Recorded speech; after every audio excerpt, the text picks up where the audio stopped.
Hello, welcome to Jason the Millennial. I am, of course, Jason, host of the channel. And with me, I got my friend and uh, many time collaborator, Nick, from Townsend 505. Uh, yeah, doing another video here, doing our top 10 albums now of 1965. Nick has been on me on this journey. We started with 1960. And so this is actually our sixth video, I believe, in the series. So we're moving quite along. We're over halfway through the 60s, basically. Yeah, what an incredible year this is to cover. And wait a minute, I think I have someone at the door. Let me check here. Who's this? Wait a minute, is that Briar? Briar, what are you doing here? It's just hanging in the backstage, and I thought, I can watch. Oh, well, we're just covering our favorite albums of 1965. Oh, are you?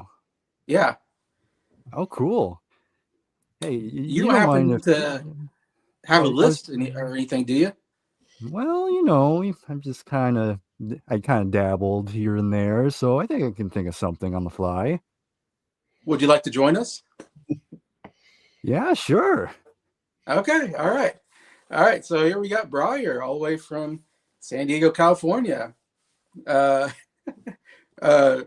want to say maybe the less Christmassy place in the world, but he's got his Christmas outfit on, so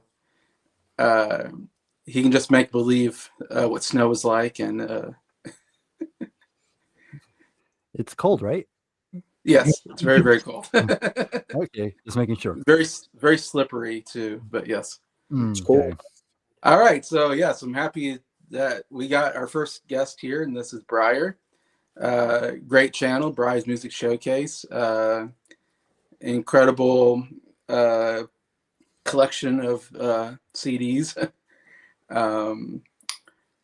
Yeah, and just incredible knowledge of music. So I was just so happy to get Briar on the channel too. And the three of us can go through this really incredible year, which is 1965. Yeah, so to start off, I've been reading this book.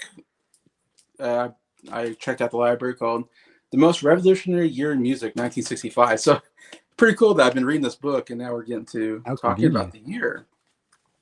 So I want to start by reading an insert here on the book to kind of explain what 1965 meant in music, okay? And then we'll talk about it. All right. It says, new sounds were explored, such as the jangle, the sitar, and feedback. Baroque pop blended rock with elements of classical music using harpsichords, flutes, string quartets, Bach-inspired melodies, and Gregorian chants. Ken Casey's Acid Test with the Grateful Dead, with their liquid light shows, strobes, multimedia projections, and extended instrumental jams, not to mention Spiked Kool-Aid, established the modern for rock concerts and raves to follow. While the musicians birthed psychedelia, Dylan brought surrealism to lyrics. When he and the Byrds defied acoustic purists and matched the visionary depth of folk music with the raw power of electric rock, they proved it was possible to have both artistic freedom and a hit. Dylan's tracks on Bringing It All Back Home and Highway 61 Revisited liberated his peers to write about anything they wanted, and along with the Beatles' Rubber Soul, ushered in the era of the rock album as a cohesive work of art, as opposed to a random collection of hits and filler songs. As the civil rights movement reached its crescendo, the golden age of soul fused the transcendence of gospel with the catharsis of rhythm and blues. Motown broke pop's glass ceiling, fueled by competition both inside the company and with other soul labels, such as Stax Records. Meanwhile, James Brown invented funk by stripping everything out except the rhythm, and thus built the foundation for all dance music to follow.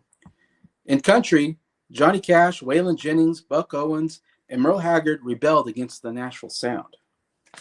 All right, that's just a little insert. I thought that really, when I read that, I thought, man, this really summarizes the 1965 period so well. I couldn't say it better, I guess. So that's why I read from that book. Because I thought, wow, that really pushes in a lot of different elements that make 65 such a unique year. So I guess I'll, you know, take it to you guys. What you think? What are your thoughts on all this, Nick, on 1965 and all the elements coming in? And Yeah, I mean, since I've been doing this since 1960, so it's like it's such a weird transition because we started off from like jazzy, bluesy music of 1960 to doo-woppy sort of soulness of 61, 62, and somewhat 63. And now in 64, we started to transition to more rock pop music with like the Beatles, the Kinks, and now we're getting into like some hard rock stuff like the Who. And in a year from now, we're going to get bands like Cream and Jimi Hendrix coming soon as well. So we're starting to get a transition from that weird period of just jazzy bluesy music to like folk rock music of like the Byrds, and like I said, the Who's coming in strong with My Generation, and definitely lots of changes, and I'm all for it because I'm more of I'm a rock dude, not a soul jazzy. yeah, yeah, I like when rock bands do blues music. I mean, me and Briar did a whole Cream review on it, but yeah. I don't like it when it's straight up blues. I'm not a fan of that. So it's great that we're now getting into the period that I'm loving. Now, this is like peak music for me, 65 to 70 for me. Briar, what do you think of the significance of 1965, or do you feel there's a big significance? Oh yeah, I think so. Because as for someone who did not join in on the early 60s, because at that point, I'd say 65 is to what most people consider was kind of where the album truly became like an album, where it's not just a collection of songs. I mean, you saw signs of it in like maybe 63, 64, maybe a little bit of it, but I think 65 is kind of where bands and artists were starting to take the album format and really do more with it and make it more of an experience rather than just something you just play in the background. So I think this year was definitely a significance. Of course, there's other genres are starting to creep in now. Folk was starting to evolve. I mean, we talked about some of this in our history of rock and rolls. Some of the stuff that was going on at the time. Yeah. By the way, go check that out. But yeah, this is kind of what. Yeah, but yeah, for me, this is kind of where music. We're now entering that era where I'm starting to really get into. I have some stuff from the early 60s, but nowhere near as much as the stuff we're going from this point onward. And yeah, it's kind of a fun exercise, kind of going through my collection, because that's kind of what I've been doing. That's what I'm going to be doing throughout this series, is really just focus on my collection. Because I have a whole Google Docs of all my albums by year, and so it makes it a lot easier. So it makes it pretty easy to know which album came out when. So I'd say 65 is still I don't have a ton from 65, but it's about good enough that I think it's worth a top 10. And I will state how many albums I have per year. Does anybody want to guess how many albums I have from 65? I might guess around like the 40s. I was going to say like 20, but Jason's closer, 15. 15, okay. 15. Oh, wow. So, yeah, but you're going to see the number drastically get bigger as we go. Yeah. But there you go. But yeah, overall 65, very good year. A lot of classic stuff coming out at this point. And yeah, nice way for me to jump in.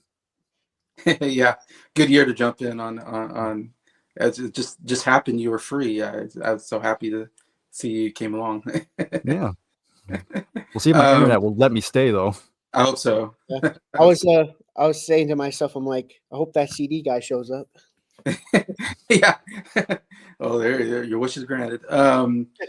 Yeah, 65. It seems like every time we talk about when music starts getting really good, 65 is the first year. Not just us, the vinyl community. Anytime I hear anybody talk about music, I don't hear people talk about music before 65 very often. It seems like 65 is that's the start where we all start talking about music. It seems like to me. Um, an example, Nick and Scott have started a series, and they always start in 65. It feels like when we started, me and Nick started our series, or on his channel, started a series of top 10 songs, and we started in 65. When we did our essential albums from the 60s, I don't know if we had any albums before 65. No. 50 albums, all between 65 and 69.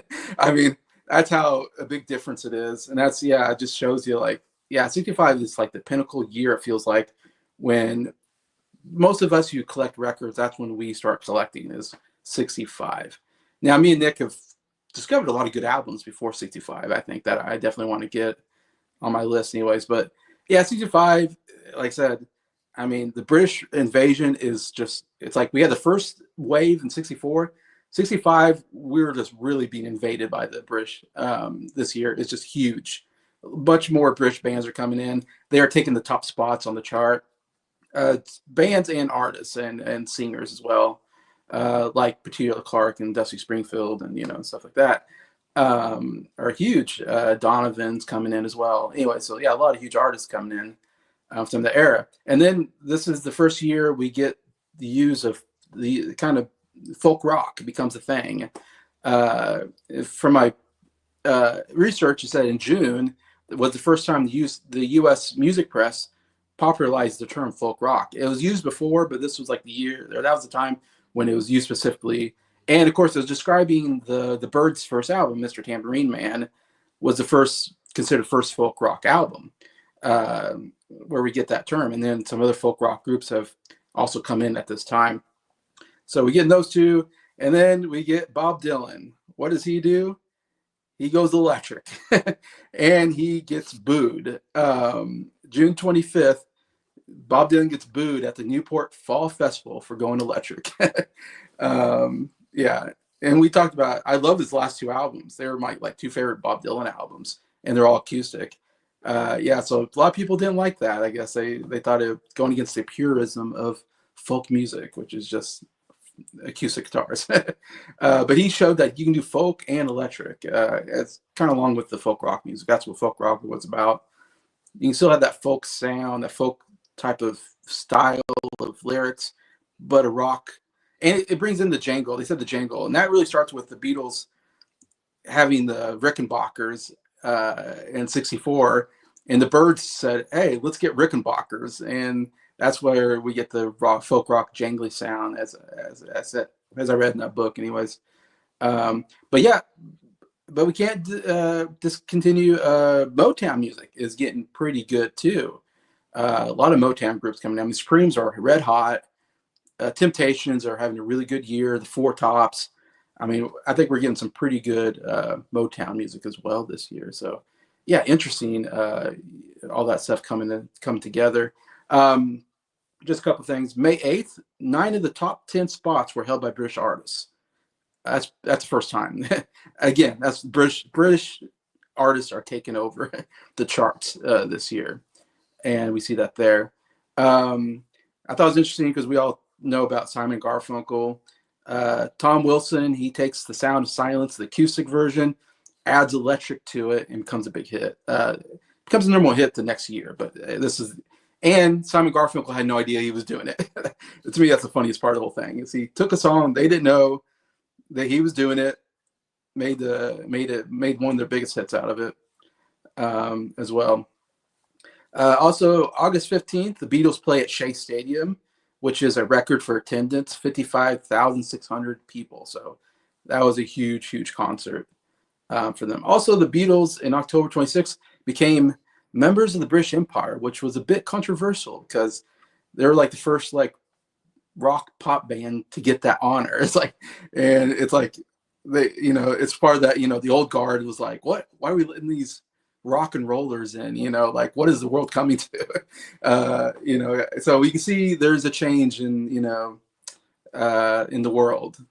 The new people, that the old guard doesn't like the new people coming up to rock and roll, but they're becoming too popular to ignore at this point. Anyways, Yeah, a lot of great new artists.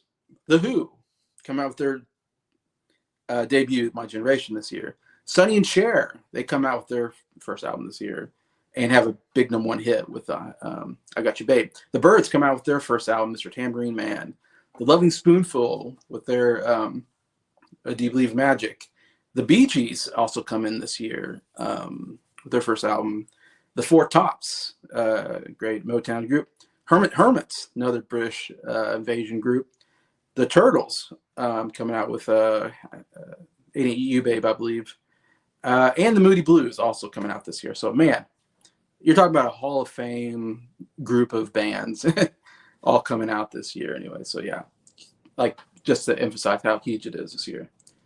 All right, I like to go through the top 10 albums of this year, and you guys can, tell me if you have any of these albums. Let's see how popular these albums are. I got this first album. Just happened. #1 album is The Sound of Music. Nope. And I have Nothing. it. Now representing help. Sound of Music. I happened to find this at the used record store, so I just happened upon cool. it. Yeah, #1 album, huge soundtrack album, of course. Sound of Music is also the #1 movie of 1965. In fact, I think it broke the box office record. It was huge box office movie. Also won a bunch of Oscars, including Best Picture. So yeah, so no surprise. Soundtrack music is still very popular in the 60s. We've seen that in the last couple of years. There's always a soundtrack album, like Fiddler on the Roof, I think last year was big, the Broadway version or something, and there's some other ones. Anyway, so yeah, Sound of Music. That's a good movie. Very good movie, and I should say I've been on the Sound of Music tour in 2023. I was in Austria. Really cool tour. Got to see a lot of places where they shot stuff and whatnot. Anyway, so yeah. All right, #2 album, another album I own. Let's just say the Beatles are going to dominate the list, by the way. Most of the albums are going to be Beatle albums. We got Rubber Soul, #2 on the list. Should be #1 if you're asking me. Should be #1, I agree. I'll agree with that. But good place in there. An album some of us have been listening to lately. Charlie Brown Christmas album, #3 on the list. And we've been listening to a lot of Christmas music, some people in our group anyways, but this is one of the albums that we're listening to in our group chats. Anyways, I got the album. It's a classic Christmas special. I mean, it's my favorite Christmas special of all time. So cool to see it here in #3 here on the list. And so I own the top 3 right now, which I own the 4th one too. The 4th one is Help. Back to the Beatles, obviously huge album. No surprise there. All right, 5th one is Beatles 65, which I don't own. I own it. US album. I think you own it, Nick. Yeah, I own it. You did. Does it deserve to be this high, you think? Or? I mean, it has I Feel Fine and She's a Woman. It's pretty much Beatles for Sale, but without 8 Days a Week plus those 2 singles. So, I mean, as someone who doesn't really care for Beatles for Sale, no. But since I can see why. All right, #6. I don't have this album, but I like it a lot, and that's Highway 61 Revisited by Bob Dylan, which you guys own. I need to get that one. Obviously, one of the biggest albums for Bob Dylan. No surprise there. #7, we got a jazz. I don't know. A Love Supreme. Jazz. That's a jazz album. Jazz.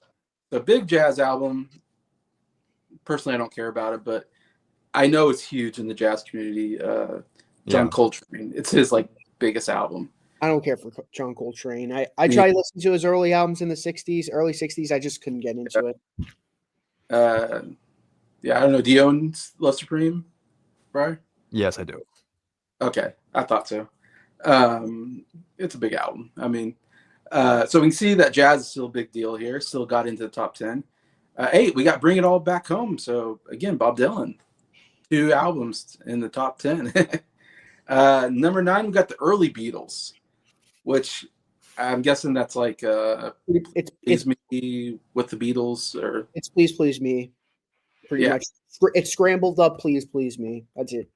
yeah. As you can tell, the U.S. market is probably way behind because Please Please Me came out in '63, and we're just now catching up in '65 with all the early Beatles stuff that we didn't get. And then number 10, we get Beatles 6, another U.S. album. It's pretty much part 2 of Beatles for Sale, because Part 2. Beatles 65 is pretty much just like a chunk of Beatles for Sale on that album, and then there's like another chunk of Beatles for Sale on that album as well. So it's like pretty much 2 halves of Beatles for Sale on 2 different. It's like, oh my gosh, everyone loved Beatles for Sale. Oh, everybody! It's just funny. Like everybody ate up the Beatles because Beatles were just like came in '64 was when the Beatles kind of course. I mean, I guess it's not that much longer because only '63 that they became huge really in Great Britain and all that. But so '65 we're catching up with all these Beatles stuff. So 5 Beatle albums. I can't believe there's 5 Beatle albums came out the same year in the U.S. That is crazy to me. Not only did we get the 2 U.S. versions of the UK albums, Rubber Soul and Help. I'm guessing these are the U.S. versions of those. But then we get 3 distinctively U.S. albums of the early stuff, basically catching up with some of the early stuff. And we didn't get Beatles for Sale, so we got Beatles for Sale, which came out in '64. So we're catching up on all that stuff here. So yeah. Can we say Beatles are popular in '65? Yes. Yeah. Yeah, they seem to be going somewhere. Yeah, we saw it in '64 too. When I did '64, I think there was at least 5 or 6 albums from. It was crazy. Like at least half the list was Beatles. So 2 years in a row, Beatles taking up almost all the spots. Which I doubt we will see this before or again. I doubt there's another band. I might be wrong. Will we ever see another band or artist have 5 albums in the top 10? I doubt it. I doubt it as well. I mean, it would have been nice to hear Please Please Me in '63 instead of it being the year that Mr. Tambourine Man, My Generation came out. I'm surprised. I'm like, yeah, Please Please Me is a worthy album to make the top 10, but over Mr. Tambourine Man and My Generation. Right. Yeah, that's very true. But yeah, so top 10, we got some soundtracks, some jazz. Even Charlie Brown Christmas is a jazz album. So I mean, yeah, still got some jazz stuff here, but Bob Dylan doing very well. Interesting enough, I think. Yeah, not a lot of Motown here. I would say, yeah, not a lot of folk rock outside Bob Dylan, really. And not a lot of British Invasion outside the Beatles. But anyways, that's what we get, obviously. Yeah, and I should say, I'm happy to say, like in the other years, a lot of times we get to do these top 10s. I might own 1 album or 0 albums in the top 10. It's nice to see I own 4 albums from this top 10. So yeah, I own 5, but 4 of them are in my top 10. Yeah, I should say, yeah, 3 of these albums are in my top 10. So that's nice to see, because when me and Nick do this, a lot of times we're like, wow, the top 10 is not, it's not, what's the word? Connecting with our own top 10. With us. They're just not clicking with them. It's not clicking. Yeah, the top 10 of that year is not clicking with our personal top 10s. But I think 65, we're starting to see the albums we love are starting to get into the mainstream, I think, and get into the top 10, which is really nice to see that we're kind of green there. All right, and I like to do what won Grammy Album of the Year? Was it Beatles? Was it Bob Dylan? I know it's not any of those. No. Yeah. Frank Sinatra, of course. Frank Sinatra wins. Yeah. Most relevant artist of the 65. Coming with September of My Years. Well, that's actually a good album, but it's nowhere near my list. Right. No, I haven't heard it. I've heard it once. I didn't care for it, but I don't know. I'm not a big Frank Sinatra guy. Yeah, it has. I don't know if you ever heard it. Something very good year. Yes. Yeah. Good song. I don't know if you know that song or not, Brian. I might have heard it in passing. Yeah, that's the song that's on the album. I've heard it covered by somebody too, but yeah, it's a good song. Yeah, so Frank Sinatra, of course. Now, Help from the Beatles did get nominated, so I'm happy to say the Beatles get nominated for a Grammy here. Now, I probably would have nominated for Rubber Soul, but I'll take Help. That's a great album too. uh, but it's crazy that we got Help and not Rubber Soul. Like, I don't know what's going on there, but um, then we get Barbra Streisand. Barbra Streisand freaking gets a nomination every year.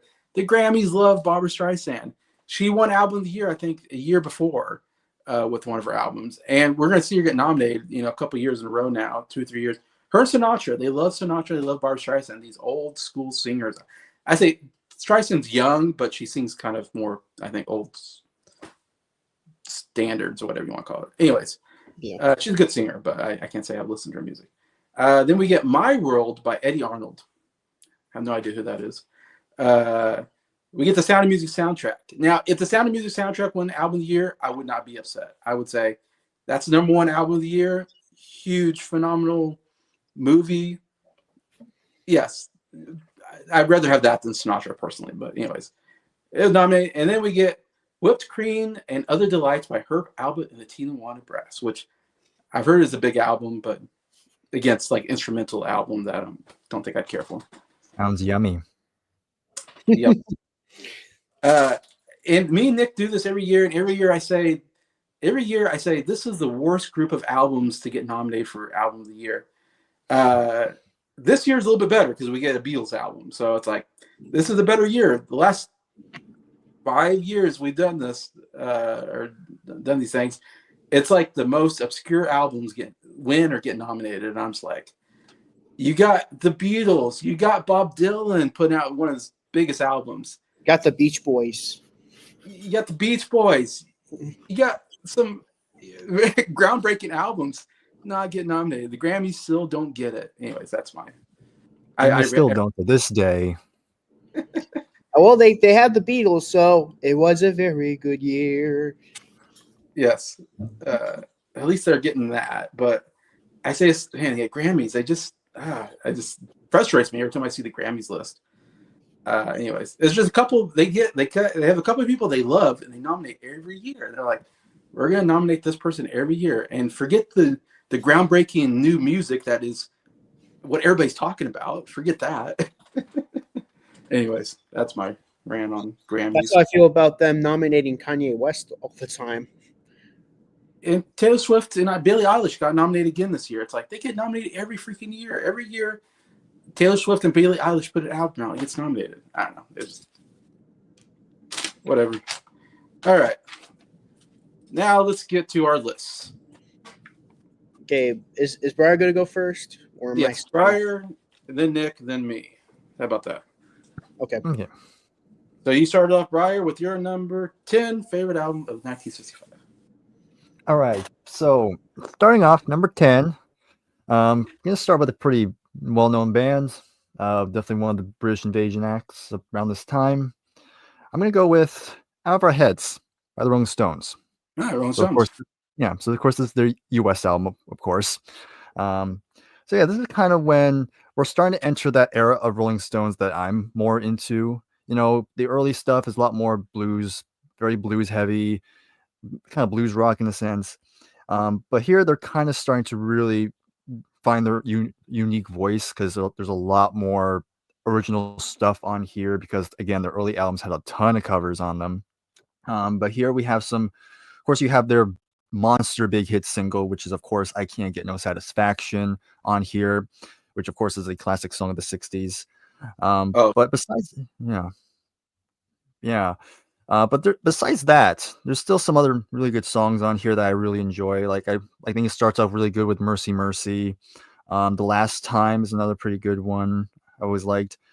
It does have a sin though. That's kind of why it's number 10. The fact it includes a live song on here, just a random live song for no reason.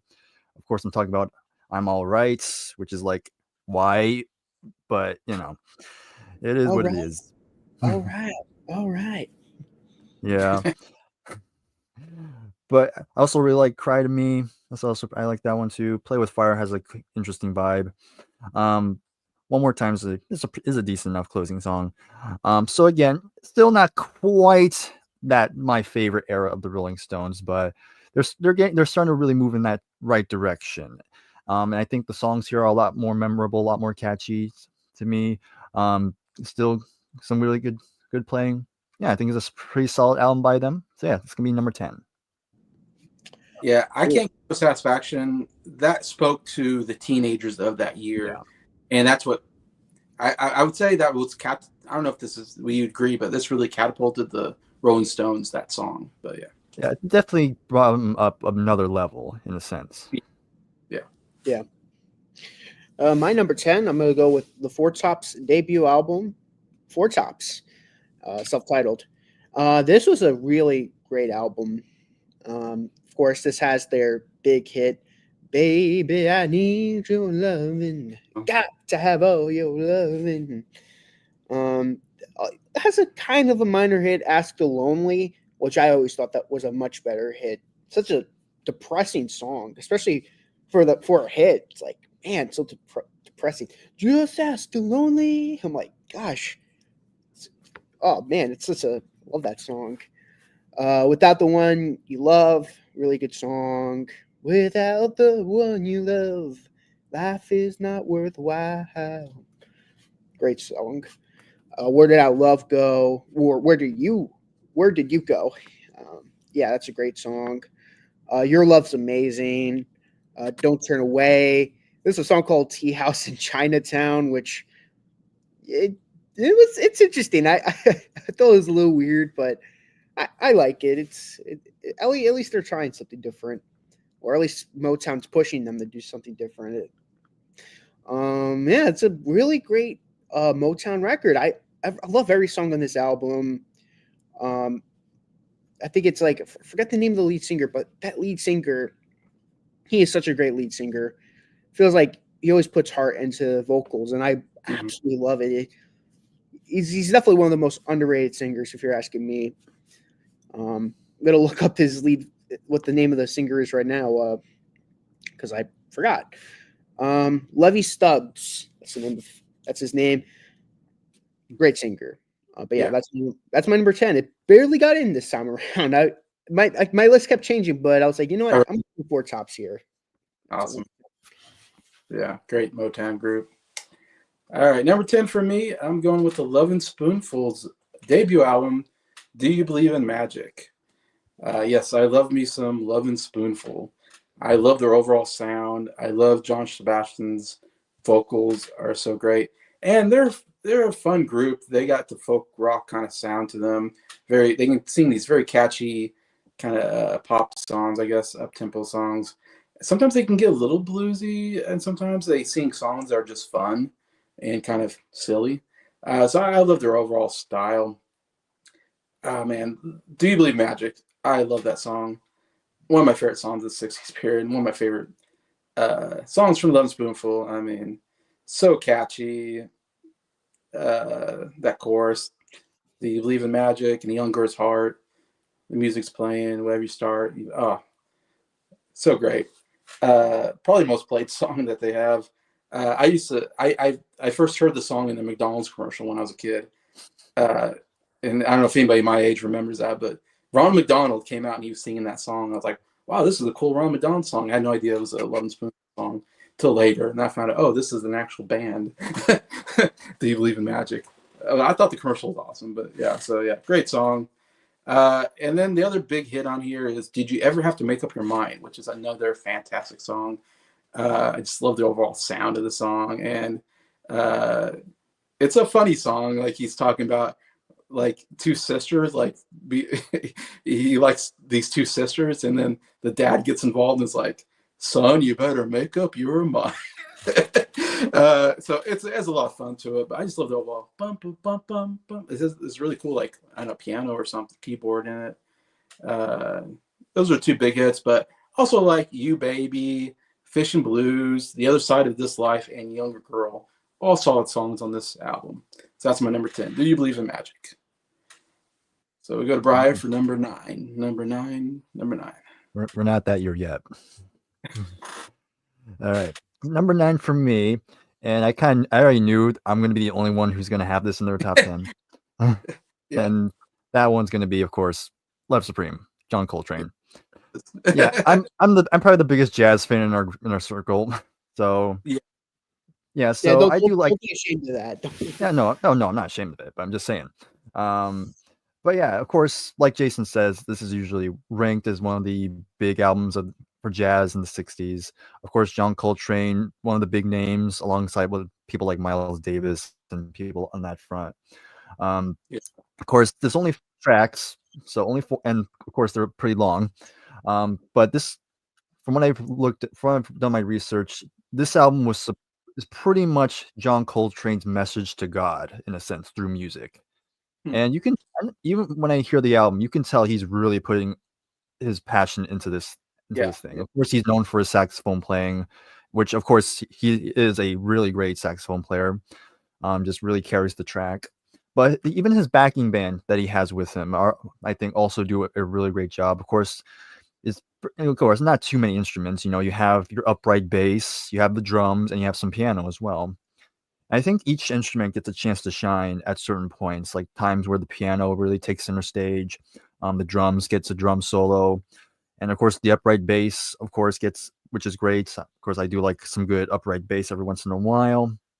Um, yeah, I honestly wasn't sure if this was going to be in the top 10, so I did re-listen to this album this morning actually, and after giving me another listen this morning, I was like, you know what? Yeah, I think it's definitely, especially in terms of the jazz scene, this is definitely worth that hype for it. Again, if you're a jazz fan, probably not for everybody, but I definitely get why this is a pretty big album in the genre. So I'm very glad I got it right here. So yeah, it's number 9. Yeah. It's the only jazz album I have in this. So Keith chimes in what me and Nick are thinking. Yeah. One of the few times I like really love jazz was when Freddie Mercury does it on My Melancholy Blues on News of the World. That's Yeah. like one of the few times I'm like, yeah, jazz, I love it, but for the most part, not for me. My number 9 is gonna be, I think some people might know this album. That's gonna be Rubber Soul by the Beatles. Yeah. who are they again? What's that? Pretty Who are big they one, again? It's by the Mosquitoes. yeah. Beatles Oh. with an A. Okay. Yeah. The beat. Get it? Because of a beat. Anyways, yeah, I gotta put Rubber Soul here. This is such a era-defining album. My preferred version is the US version. Yeah. But you could count it as the UK version. I could tie both versions, but the one that I'll be talking about is the US version. This US version of the Rubber Soul album so influential for the folk scene because, well, for one, a certain guy named Brian Wilson heard it and was like, maybe I should make an album that tops this album, and he makes a little album called Pet Sounds afterwards. So let's just say that Rubber Soul album's pretty influential. But yeah, I mean, gosh, such a great folk album. I've just pardon me. I've just seen the face. Such a great album opener. I've just seen the face. Ooh.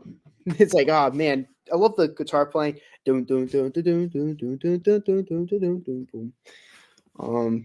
Yeah, it's such a great album opener. Then you get Norwegian Wood. I just had a girl, or should I say, she once had me. I always love that line. Also, I love the line where he's like, so I lit a fire, isn't it good? Norwegian Wood. I'm like, no, from what I think, you're burning the house down. That's not good. What are you doing with that fire, John? Not good at all. No, that's not good. You should be arrested. Not good. But yeah, it's such a beautiful song, though. Got the sitar, one of the first uses of a sitar in popular music. You Won't See Me. Such a great like song. You won't see me. You won't see me. You won't see me. Fun pop song. Think for Yourself. Such a great song. Great George Harrison song. I feel like George Harrison's been on fire at this point.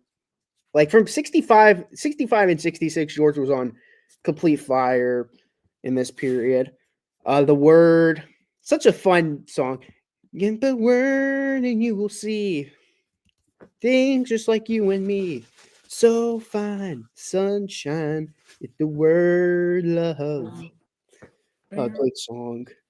Michelle, great romance song. Most of the time, I'm not a fan when Paul does these type of songs, but he really elevates it with the French accent. I think he had something special to it that I really like. It's Only Love, and that's a great song. It's only love, and you will see. Ba ba bum, the way I feel. Great song. Girl, such a dark song, but I love it. I'm Looking Through You, great song. In My Life, come on. That's like one of the best Beatles songs ever made. Such a great song. Like, there are places I remember. Oh my gosh. Such a beautiful song. Wait, pretty good pop song. Run for Your Life, pretty goofy album closer, but I love it for its antics. And of course, the UK version, as Drive My Car, opening the album, and What Goes On, pretty good. Nowhere Man and If I Needed Someone, those are like two amazing songs that definitely need to be talked about. But like I said, I do tend to listen to the US version because it's a little bit more cohesive in my opinion. Plus, it's definitely more influential because I mean, without that version of the album, Brian Wilson would have never made Pen Sounds, which is crazy to me. But yeah, that's my number 9.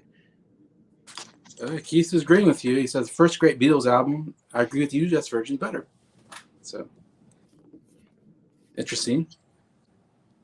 Earlier, he also said, I didn't understand most of these Motown groups didn't play instruments. They only sang and danced. It was a proven formula that worked, though, I guess. And it was all about stage presence in a way. Yes. They definitely had a stage presence. Yeah. Nation. With the guys in the background doing like the the hand movements and stuff. I like it. All right, my number 9 is I'm going with another folk rock album, the Byrds' second album, Turn, Turn, Turn. Yes, my second favorite Byrds album, and they only did like 2 folk rock albums, and they're my 2 favorite. I love the Byrds when they do folk rock. They basically invented the folk rock with their jingly guitars and harmonies, absolutely incredible harmonies. And they did a lot of covers, a lot of Bob Dylan covers, but man, they can do a great Bob Dylan cover. But they have some good originals as well. Obviously, my favorite song is Turn, Turn, Turn. I mean, that's definitely one of the greatest Byrd songs and one of my favorite songs from the 60s. Taken from the Bible, basically, but it was covered by, or it was, I don't know, it was originally by Bob Seger or whatever. They covered it. It's a cover Pete song Seeger. from what? Yeah, Pete Seeger. Pete Seeger, thank you. Bob Seger comes way later. Bob Seger is yeah. He's more of a 70s guy. Yeah, rock and roll, whatever. Yeah. Good roll. And Yeah. Seeger, okay, Pete Seeger. Yeah, that'd be funny, Bob Seger. Yeah. Wow, what time? Pete Seeger, yeah. So, man, that turn, turn, turn. The harmonies are amazing. Daytime, and it's just a great song about their seasons. There are good times and there are bad times, basically. We all go through those seasons. So that's a great lyrical song too. But that is the big song on the album for sure. But man, I like a lot of I think Gene Clark was to me, like, man, when Gene Clark quit, man, they got worse as a band, and they were really missing something with Gene Clark. I thought he was a great songwriter plus singer, and we see it here. I believe "Set You Free This Time" was one of his songs. I really like that song on here. I like a lot of Gene Clark's original stuff on here as well as the first album. Really like "He Was a Friend of Mine" is a great song. I think McGuinn sings that one, but "It Won't Be Wrong" is great as well. "World Turns All Around Her," love this. "If You're Gone," And we get a great Bob Dylan cover, The Times They Are Changing, which I talked about that on the last. That was my favorite album of '64, and one of my favorite Bob Dylan songs. So I always love when they cover Bob Dylan. They do such a great job. But I think it's still. I feel like this doesn't get a lot of love. I think it's not as good as the first album. To spoil my list, not as good as the first album, but still a really solid Byrds album in my opinion. Like I said, my second favorite. I love it more than everybody else I know in the group. I think everybody else had it ranked quite a bit lower in the Beatles discography. I had it real high. But yeah, I love these first two Byrds albums. So yeah, Turn, number 9 on my list. You accidentally said the Beatles at first. I say the Beatles. Yeah. Yeah. Don't get ahead of yourself yet. All right. All right. Me next. 8. All right, let's keep it rolling. My number 8. Also Turn. Ah, yes. Yes. So, yeah, of course, me and Nick did a whole series on the Byrds, so check that out. But yeah, I think it's another really nice album from them. I do agree, Jason. Yeah, this is not as good as the first album, but that doesn't change the fact there's still some really good songs on here. Of course, you have Turn, and that's still my favorite Byrds song. Absolutely adore that track. One of my favorites of the 60s. Then, of course, you have It Won't Be Wrong, then Set You Free This Time. Also, Lay Down Your Weary Tune. He Was a Friend of Mine is also pretty nice. I will say, I think the thing that holds this album back, I feel the second side is not as strong as the first side. Because I think a lot of the really great stuff are on side 1. Then side 2, it kind of not as consistent. I am gonna say it. I'm not huge on their cover of The Times They Are Changing. I don't know. Like, I just feel like when they did this song, it kind of lost that edge that the original had. Of course, they've done great Bob Dylan covers before, but to me, that's not one of my favorites from them. But it's okay. And also, I'm not a fan of the closing song, "Oh Suzanne." That's my least favorite song. Closer. Yeah. They started doing this. They always want to end the album on a joke song, which I never thought. I thought was a terrible mistake. Not their worst joke song. That's gonna come when we talk. That's gonna come on the next album. But good old Learjets. But anyway, but still, I still think it's a very, very good folk rock album. Again, not as strong as the first, but again, there's still some great tunes on here. So that's gonna be my number 8. I have a question for Jason. What do you think is more of a joke? The Learjets or the New York Jets?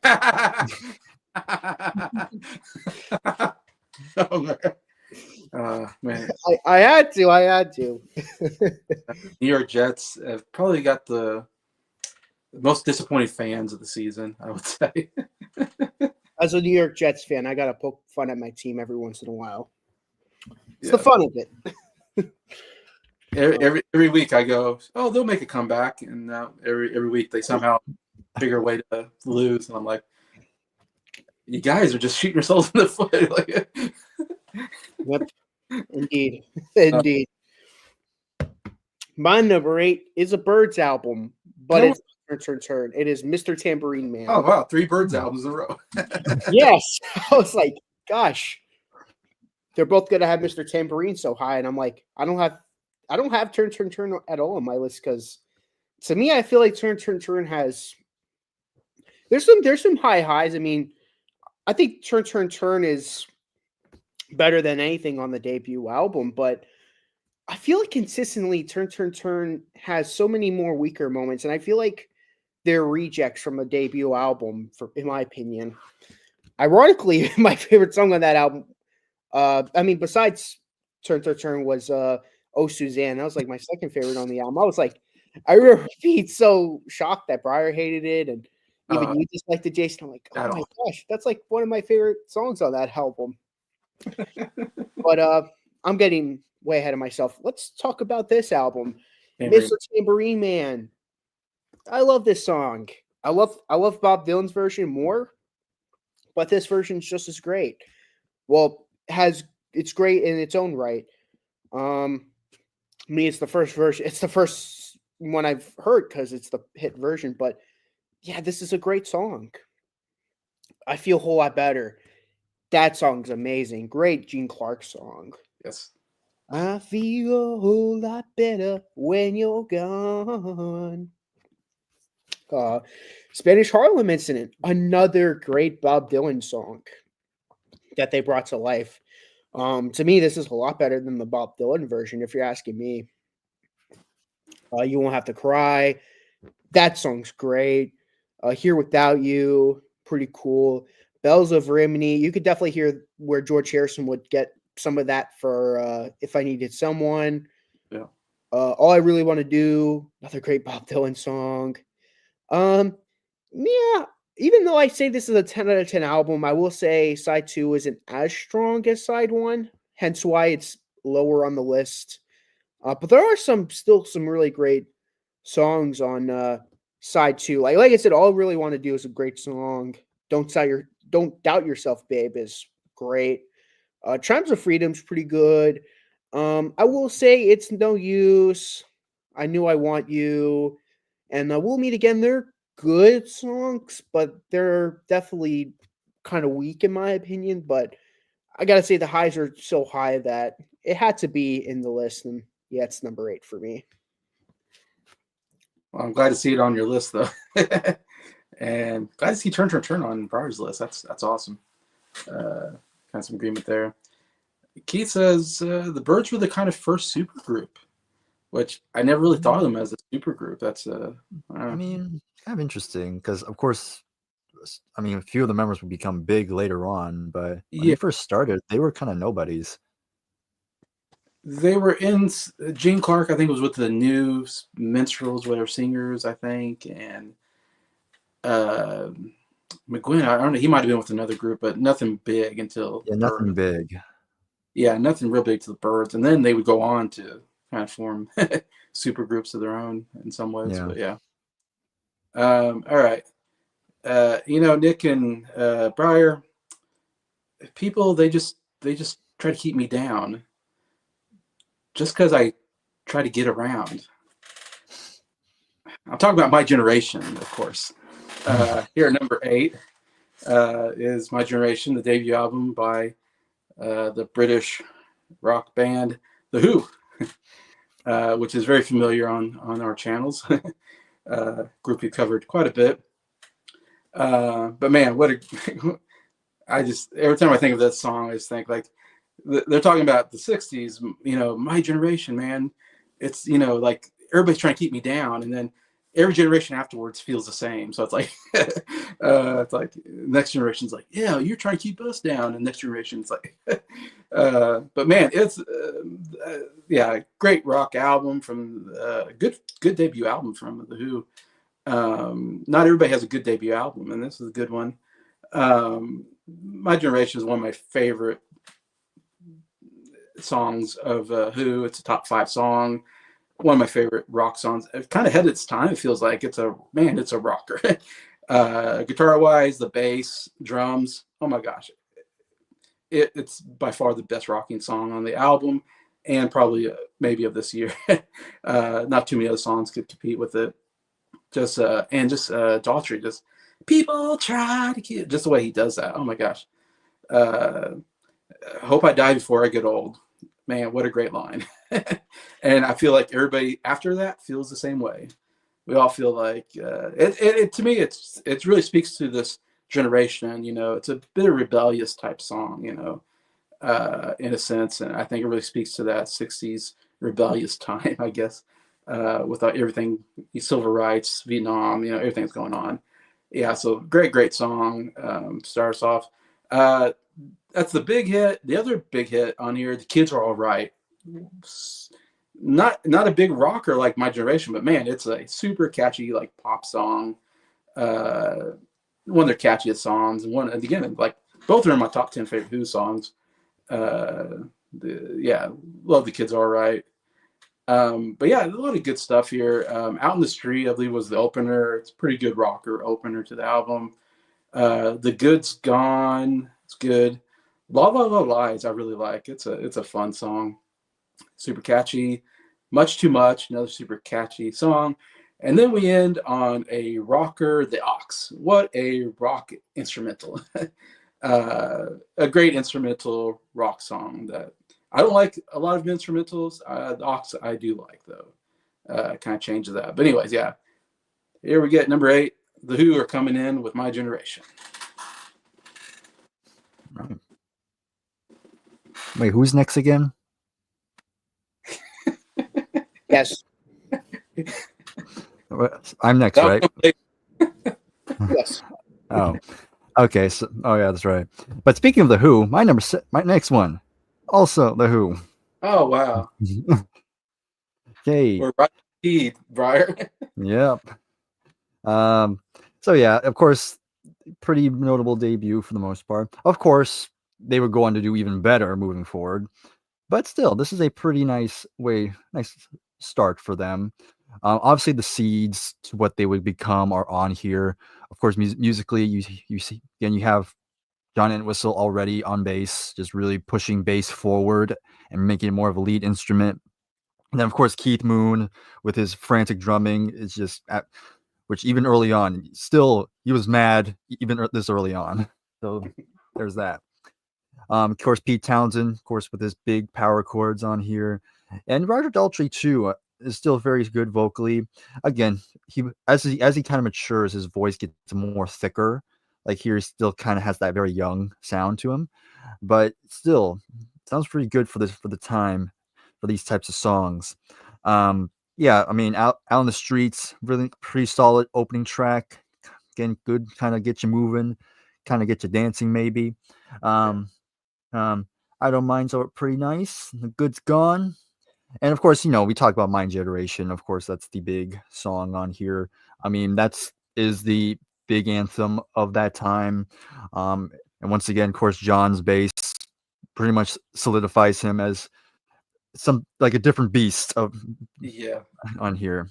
Then you get to, of course, Kids Are All Right, which is again a great little kind of more poppy, kind of like a pop rock song. I've always loved that song.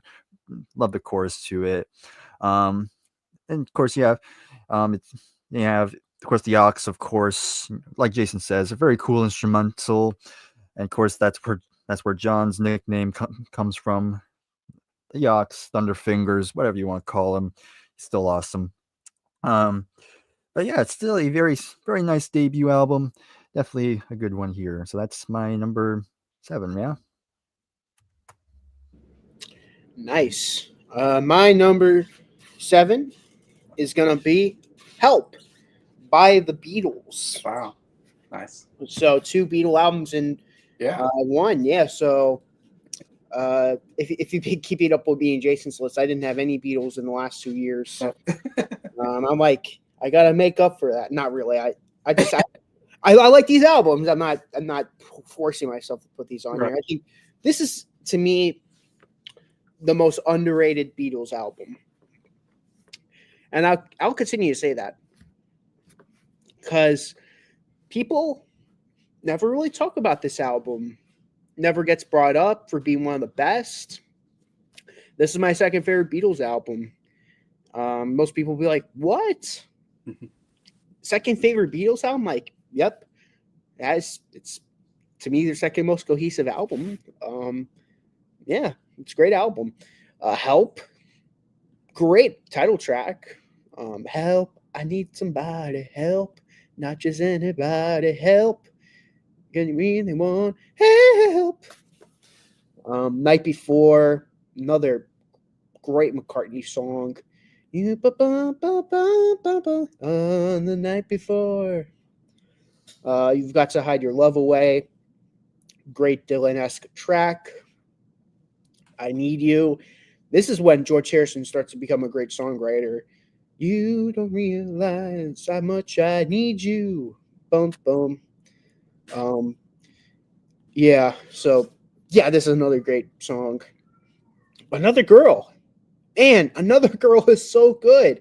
Another fun pop song. "For I have got boom, boom, boom, boom. Another girl, boom, boom, boom, boom. Another girl who make." I'm like, oh man, another great McCartney song. And then you have the 1-2 punch at the end of side one. "You're gonna lose that girl."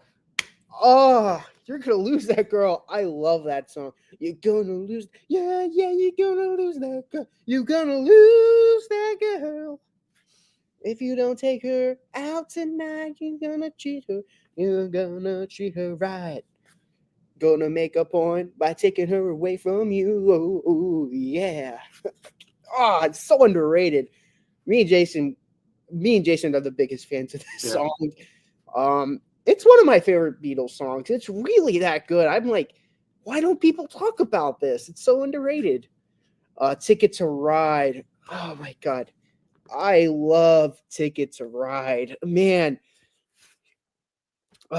Another great song. Side 1, Help, is one of, if not the greatest sides in history. It's really that good.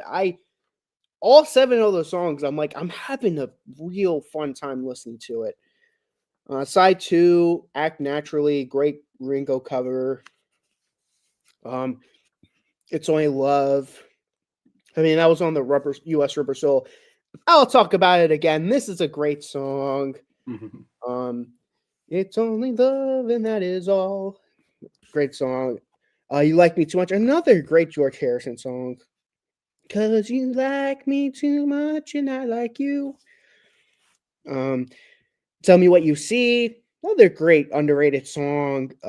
I've Just Seen a Face. Again, I talked about that one again, but I already talked about that song on the Rubber Soul, but it's great here as well.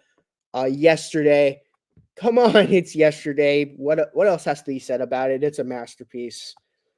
Dizzy Miss Lizzy, I will say, is a weak album closer, but the first 13 songs on this album is just so good. I had to put this on the list. It's a must. Wow, I'm so glad to hear that. Yeah, Beatles have been missing from your list. I had 263 and 264 on my list. But yeah. Keith says Capitol Records really butchered the U.S. release. Oh yeah, definitely. It's like a bunch of instrumental tracks. Yeah. I don't have the U.S. release. I haven't really listened to it, but I can imagine, yeah, if only having like probably one side being the actual songs and then the other side probably just being, yeah. No, it's like a mishmash of side 1 and instrumentals. It sucks. Yeah, I got the Hard Day's Night U.S. album. That's what that album is. Also says the Help movie was great, in my opinion. It was good. I don't hate it as much as It's guys do. It's a super goofy movie. Not the best actor, not the best story written, but man, it is fun. The songs are amazing. And the locations are pretty cool too. Also, when we talk about The Who, he mentions Pictures of Lily is one of The Who's great early songs. Yeah. I love that song. That's a good early Who song. Along with like I Can't Explain was like the first, I think, big hit. It's a great song as well. But yeah. Yeah, unfortunately, they're not on the album. Another case of leaving your best material sometimes off the albums. But yeah. Number 7 for me. This is the only album I'm guessing I'm the only one that's going to have this on their album. It's not an album anybody ever talks about. I like it. It's called Hang On Sloopy by the McCoys. You might be thinking, what? The McCoys? Yes, I really like this album. Yes, Hang On Sloopy, you might think, is this a one-hit wonder band? Kind of. They only had one big hit, and that was Hang On Sloopy, which is on this album, of course. I love that song. It's another favorite of mine from the 60s period. So catchy. Love that beginning part. Dun, dun, dun, dun, dun, dun, whatever. Once I get to the Hang On Sloopy, Sloopy, hang on. Bum, bum, dun. I don't know. I love the music. Love the chorus. Love the guitar playing on there. I think his name is Rick Derringer, is the lead singer. It's like two brothers, the Derringer brothers from Ohio. They formed this group anyways. They did have a minor hit in Fever. Fever is on this album, and it was another single that was on the charts, but not as big a thing on Sloopy. But Fever is pretty good too. It's a pretty solid song. But yeah, I discovered this when I did my 100 favorite albums list, and it was in my first 100 favorite albums. It was pretty low on the list. It was like really low, but it made it on there. It didn't make it on my new 100 favorite albums list. But that's how much I enjoyed it when I first heard it, when I was kind of going through albums, and I was like, man, this is such a cool album. Underrated album nobody talks about. I love Sorrow. Sorrow is a great song. Definitely check that out. It is a really good, catchy song. Um, If You Tell a Lie is another really catchy song. There's just a lot of these deep cut songs that I just absolutely think are really super catchy. They're an American band, but I guess they're probably in folk rock maybe era, or maybe not folk rock. They're more like rock, I guess. But anyways, they do all I really want to do, a cover of Bob Dylan, a song that's on the other side of Bob Dylan. The Byrds also covered this song, as you mentioned in Mr. Tambourine Man. The McCoys do a really good job. I would say they do just as good of a job as the Byrds, which is saying something pretty high about them. It's a really good cover. Some good harmonies, really catchy. Stubborn Kind of Fellow, great song. I Can't Help Falling in Love, and I Can't Explain It. I Can't Explain It is a really fun, catchy song. If you haven't heard this album, I recommend anybody listen to this album. It's got some really nice, catchy tunes on it. I really enjoy it. Might be surprised it's this high, but it's number 7 on my list. I like it that much. Hang on, at McCoy's. Yeah, I listened to it. I'm sorry, Jason. I wasn't a fan of it. Of course not. I love it anyways. I like Hang On Sleepy though. I love that song. That's a good song. Okay. All right, now to number 6. Number 6. All right, first appearance from this band so far in this video. That going to my neck of the woods. Got the Beach Boys. All right. Yes. Of course, I'm starting off with this album, Summer Days and Summer Nights. Of course, the follow-up to another album, which I'll talk about later. So this is kind of, I'd say this album is kind of, they're definitely still moving in that direction. Of course, Brian Wilson is still really his production style is really starting to take hold of the band by this point. But of course, the previous album, they were moving away from the surf and the summer stuff. But I guess Capitol panicked. They're like, oh my God, they're not selling as much now. Quick, go back to the beach stuff. And they were like, okay. And the rest of the band was like, okay, fine. And so Brian kind of reluctantly had to go back to writing about summer and stuff like that. But he still, even though he had to go back to the stuff he was trying to avoid, he was still able to take what he learned as he gained more confidence as a producer and started to incorporate that stuff in here. And it really does help elevate a lot of these tracks. Starts out really nice with Girl from New York City. Good production on that one. Then I Kissed Her is really good. They do a good version of that. Salt Lake City's pretty nice too. Girl Don't Tell Me. It does have a duplicate song, kinda. It does have Help Me Rhonda, which was on the previous album, but this is a single version of it, which, I think the original is a million times better, but I still like Help Me Rhonda. Still good. But of course you have a really good big hit on here with California Girls. Song sums it up, California has some of the best girls, would you say? Anyhow. Yeah, good looker ones. Yeah. I've been to California. I will say they are good, but my vote for the best girls is New York Girls. But of course you'd say that. They're on the beach and they're just so tan, and I don't know. I like the Southern girls with their accent. Like, we'll talk about how they do it, the way they speak. And I'm sure there's a lot of models and there's a lot of actresses out there. Yeah, we got tons of those. But yeah, there's some good lookers. But yeah, I will say side 2 maybe not as strong as side 1. Still some nice stuff. You're So Good to Me is pretty all right. It does have a pretty dark song with I'm Bugged at My Old Man. Kind of creepy song. Kind of Brian just really laying it in on his father. And of course he was so embarrassed by that he decided not to credit himself. Like, when you look at the credits, it says written by Too Embarrassed. Really? Yeah. Oh my God. So yeah. It ends on a decent note with And Your Dream Comes True. Yeah, very nice album. Again, production's top notch as always. Some great songs, but to me, they released another album this year, and to me, it's a lot better, which I'll talk about later. But that's my number 6. Well, I'm gonna keep the Beach Boy train rolling because my number 6, it's a tie. Beach Boys Today and Summer Days and Summer Nights. I had those 2 albums tied at number 6. There was actually a third album, but of course, Beach Boy Party album isn't anywhere near as good as those other 2 albums. But I mean, I really like that album, but I mean, yeah, it's no competition. Didn't even make the list. First, I'll talk about Beach Boys Today. Do You Want to Dance? It's fun, but it has like that Brian Wilson like charm to it with the wall of sound, because you start to hear the wall of sound on in this album, and the song.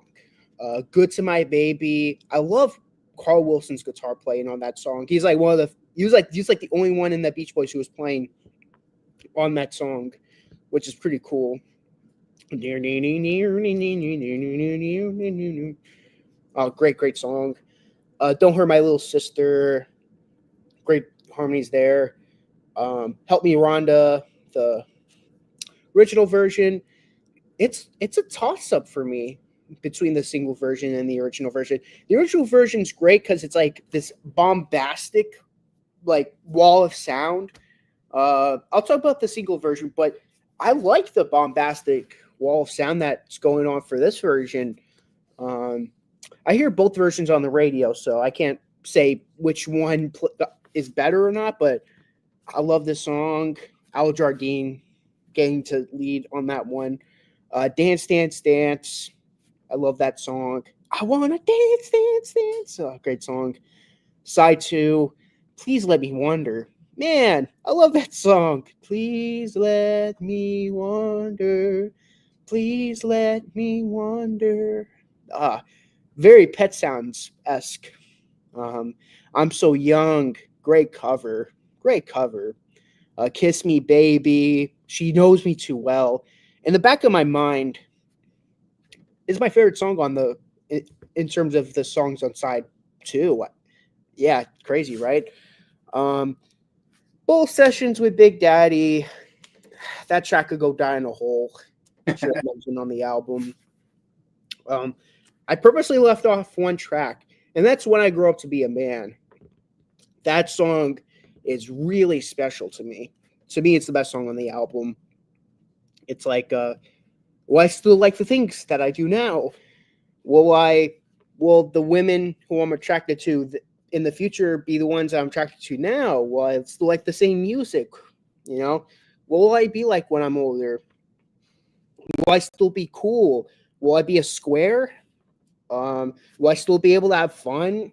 It's like questions that I think about, and people, the older you get, the more you think. It's like, this song is super relatable. This is like very deep, and it's supposed to be like this fun pop song. I'm like, to me, sorry, it's like a perfect blend between perfect masterpiece lyrics to fun pop music. It's like a perfect mix between the two, and that's why it's the best song on the album. Some people might be like, oh, but how about the songs on side 2? Those are like technical. Yeah, that's true, but man, it's like, I love when they go up in the ages, like 13, 14, 15. I love that. It's a great touch. I love the end part where it's like, won't last forever.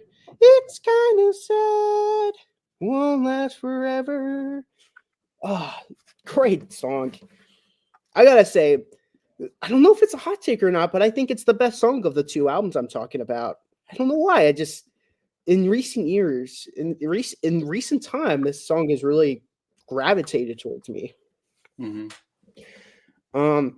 Then you get to the next song, the next album, Summer Days and Summer Nights, which Brad talked about. I love Girl from New York City. Mm-hmm. California guys can't peel their eyes from that girl from New York City. Mm-hmm. A great song. Music Park USA, kind of a goofy song. Yeah, Mike loved doing the hooray, hooray, hooray. Step right up to the Beach Boys. circus or something like that. It's like, can I see it? It's like, it's only 1/10 of a dollar. It's like 10 cents. It's like, that's too much. I'm like, it's 10 cents. So maybe, of course, back then it was a little more, but man, I would kill for a circle to go somewhere for 10 cents. Then I kissed her. I mean, basically Brian Wilson's answer back to Phil Spector's then he kissed me, and this is better actually. Vocally, I should say. Al Jardine does the lead vocals. Again, I love Al Jardine. Salt Lake City, killer deep cut on the album. Salt Lake City will be coming soon. Girl Don't Tell Me. Brian Wilson wrote this for John Lennon to sing. And he wrote this kind of like as an answer to Ticket to Ride. I could get the influence. Really good song. Help Me Rhonda.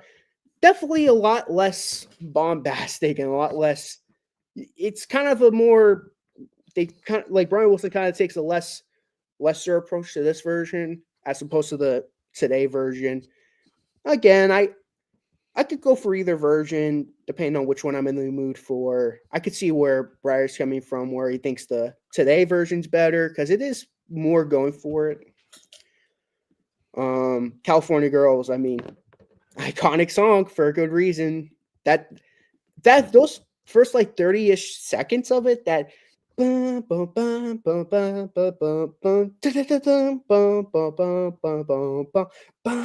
like, it's like we're opening to a movie about California Girls. It's like, oh man, really can hear like Briar says Eric Clapton's blues is showing on Cream. I'm saying Brian's genius is showing on these two albums, especially in that 30 seconds of that song.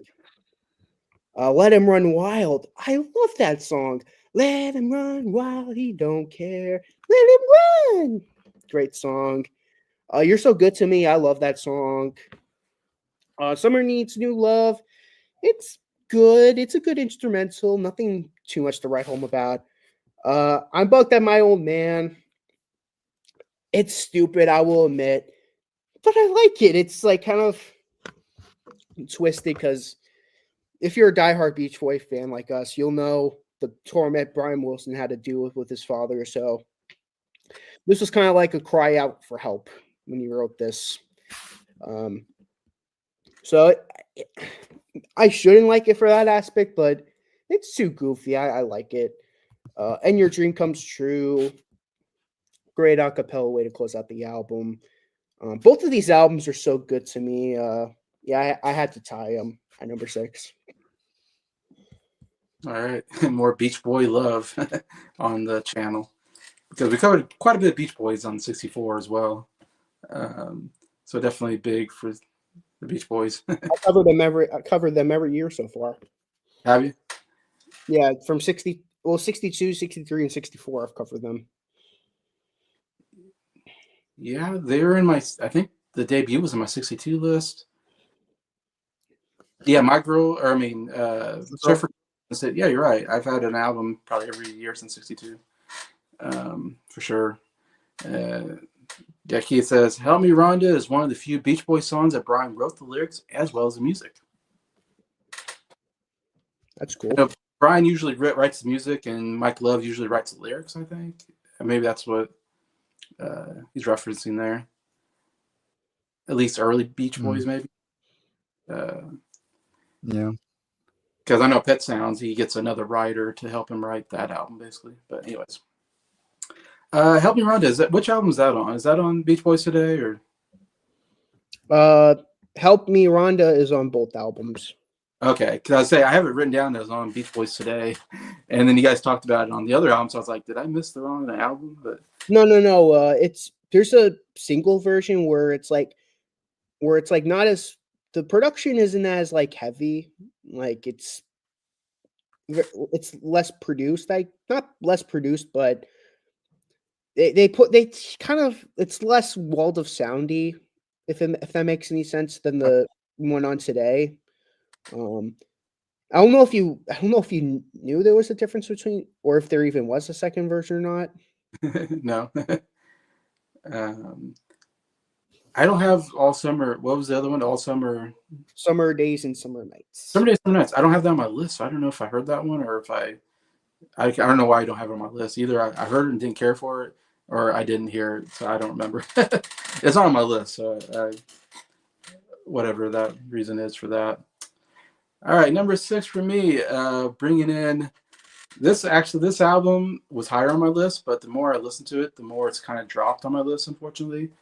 And it's a big one. It's Highway 61 Revisited from Bob Dylan. Uh, Many consider it maybe to be Bob Dylan's greatest album. Definitely one of his most popular albums, I think. So I might be surprised. Not only is it not number one on my 65 list, some would have it number one all time, not just in 65. But it drops a little bit here at number 6.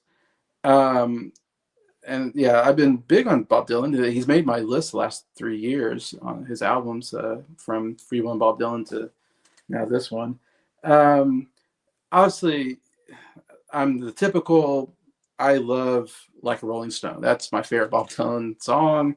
Yeah, it's a typical answer, but come on, it is so good. It is so catchy. It's maybe one of his catchiest tunes. That he's not known for these super catchy tunes, I feel like, with a great chorus. But this has probably the best chorus he's ever written. The "How do you feel to be on your own like a rolling stone?" Oh, just a great. I love the harmonica in there. Overall music is so good on this song, and then just the verses. Didn't you? Just how he ends each verse is so great, and it's a great written about somebody who was high up and they kind of look down on you, but then something bad happens to them. Now they're down on your level again, and him kind of dissing them like, "Ah, you thought you're so high and mighty. Now you're on my level." So I love it for that. Kind of a diss track for that. I love lines like, "When you have nothing to lose." Like, such a great line. Full of those kind of lines in it, anyways. But yeah, great line, great song. Then I really like Ballad of Thin Man. Really cool song. I just love the something Mr. Jones, just how he ends each verse with, and just how he it's almost like talk singing throughout it. It's just interesting. It sounds like he's just in a club or something like that, singing the song about this Mr. Jones, which may be about a journalist or something. But yeah, really cool song. Really good deep cut on here. Queen Jane Approximately. Man, that is a good song. That's one of my favorite songs on this album. One of my favorite songs of his. Super catchy song. Really like that one. And I actually Just Like Tom Thumb Blues is actually a pretty decent song. I actually kind of enjoyed that one. And then the finale, Desolation Row. Great 10-minute epic. And a lot of people I talk to, they love this song, so I'm kind of with the most Dylan fans. It's a great closer. It's so long, but I don't mind it. Yeah, it's just Bob Dylan, what he does best. And now where it drops down for me is a lot of the other songs I don't like on this album. It's there's some more bluesier style songs I think on the album. Of course, this is one of the albums where he goes electric. And like I said, I do prefer the acoustic albums over the electric ones. I should say I prefer The Times They Are Changing and No Side Bob Dylan over all his electric ones so far. I don't know. I like the more basic ones, but still got some great stuff here. It's unfortunate there's just 3 or 4 songs I really don't like on the album. So that's why every time I listen to it, it's kind of dropping on my list, unfortunately. But yeah, it's still here at number 6. All right. Hey, well, guys, unfortunately, I'm having some internet spikes here and there. So, you know what I need? I need some help. So, For many, yep. I don't know if they're going to help me, but might as well talk about them. But yeah, that's the next one. We're on number 5, yeah? Yeah, 5 or 6. I forgot. 5. Oh yeah, we're on 5. Okay. So yeah, of course, I have some Beatles on here. Yeah, this is a really great album. kind of a good like middle period, kind of like a good middle period because going from their early stuff and now we're really starting to shift more towards their more experimental stuff. But still, of course, you have Help, of course, great opening song, great title track. That's one of the earliest Beatles songs I can recall hearing when I was very young. And I've always liked that song. Very catchy song. Night Before is really great as well. You've Got to Hide Your Love Away is really, really nice. And again, we have a nice George song with I Need You. That's a really nice one from him. Another Girl's really great too. And yeah, I agree with Nick. You're Gonna Lose That Girl is a great song on here. That's a song I've always enjoyed a lot. And then you have other classics like Ticket to Ride, great kind of more rocking song. Really like the drumming Ringo does on this one. Very unique. Good guitar intro too. And even Ringo gets some love with Act Naturally. I always kind of dug that song. It's Only Love's pretty nice too. Um, Just Seen a Face is really good. And of course, gotta mention Yesterday, one of the great acoustic ballads of all time. Absolutely, that's a song that anybody can relate to at any point in life. So obviously, spectacular song from Paul. And I do agree, Dizzy Miss Lizzy is definitely the weak link on this album. But it's fine. But you go from Yesterday to this, it's kind of like, what was the point then? But still, despite a couple little hiccups here and there, it's still a great pop rock album. And yeah, I still go back to this one from time to time. Awesome. Yep, great album. Yep. My number 5 is going to be Temptation Sink Smokey. Nice. Motown. Could be my top 5. Yep, I got another Motown group in my top 10 for good reason. I think this is an incredible album.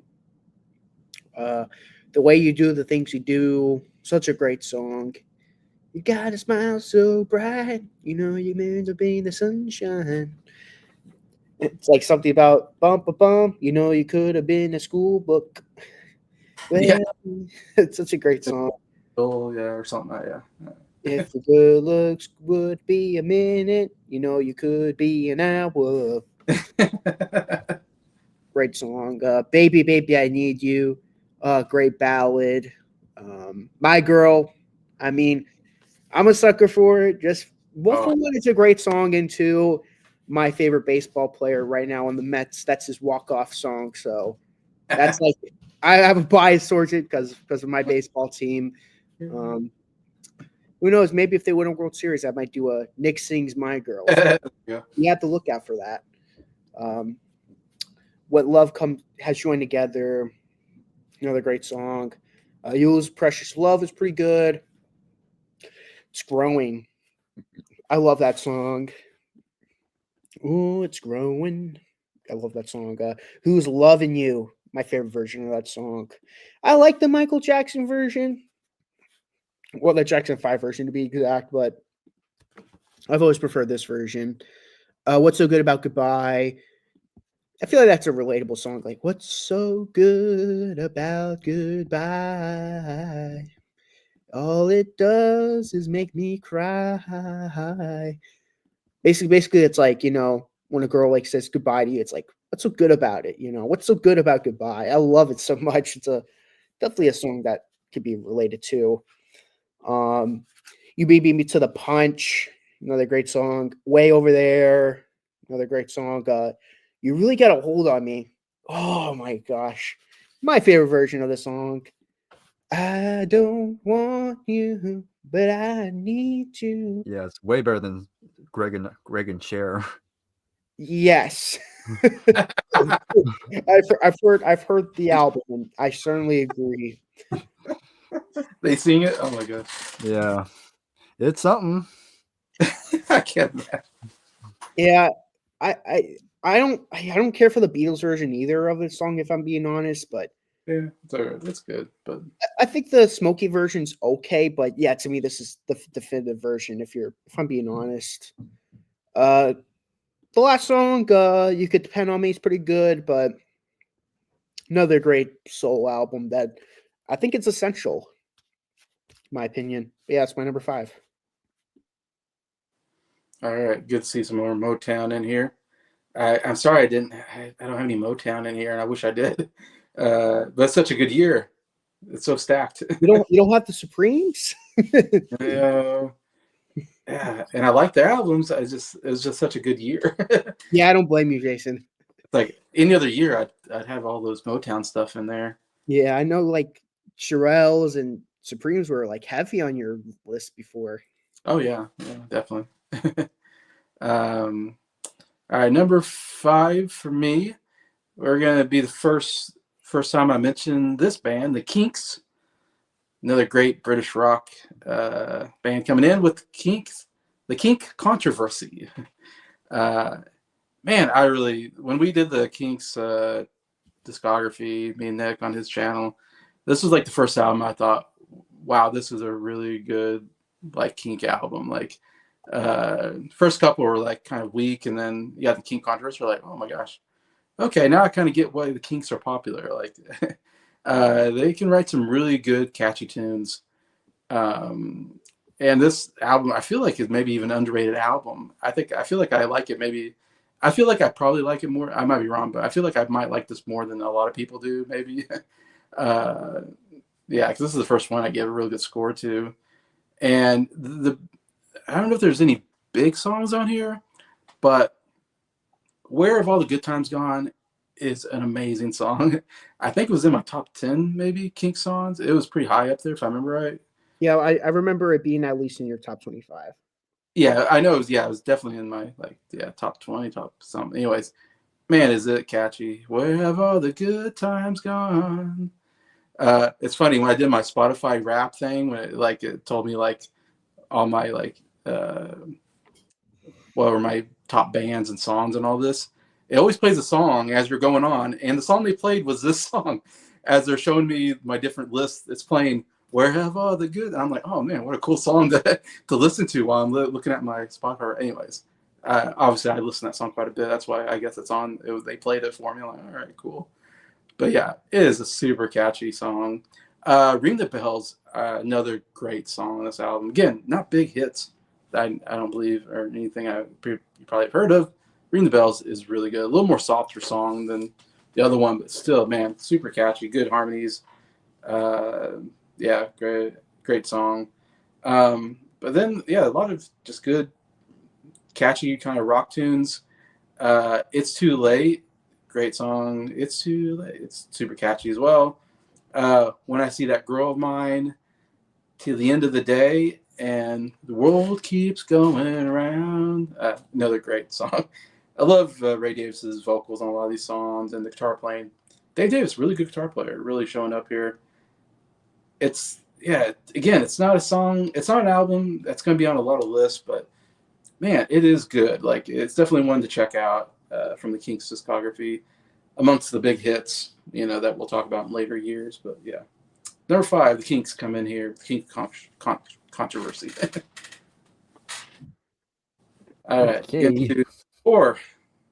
Number 4. All right, I kind of wish we did this in the morning because in the morning you can hear birds sing. I'll stop now. Okay. Anyhow. All right.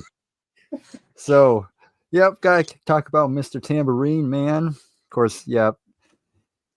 Definitely the best of the folk rock, this folk rock period from them. Yeah, I pretty much enjoy every song on this album. There's not really a song I did not like on here. Again, you have their classic sound just right off the gate. Of course, you have their cover of Mr. Tambourine Man, which is iconic in its own right.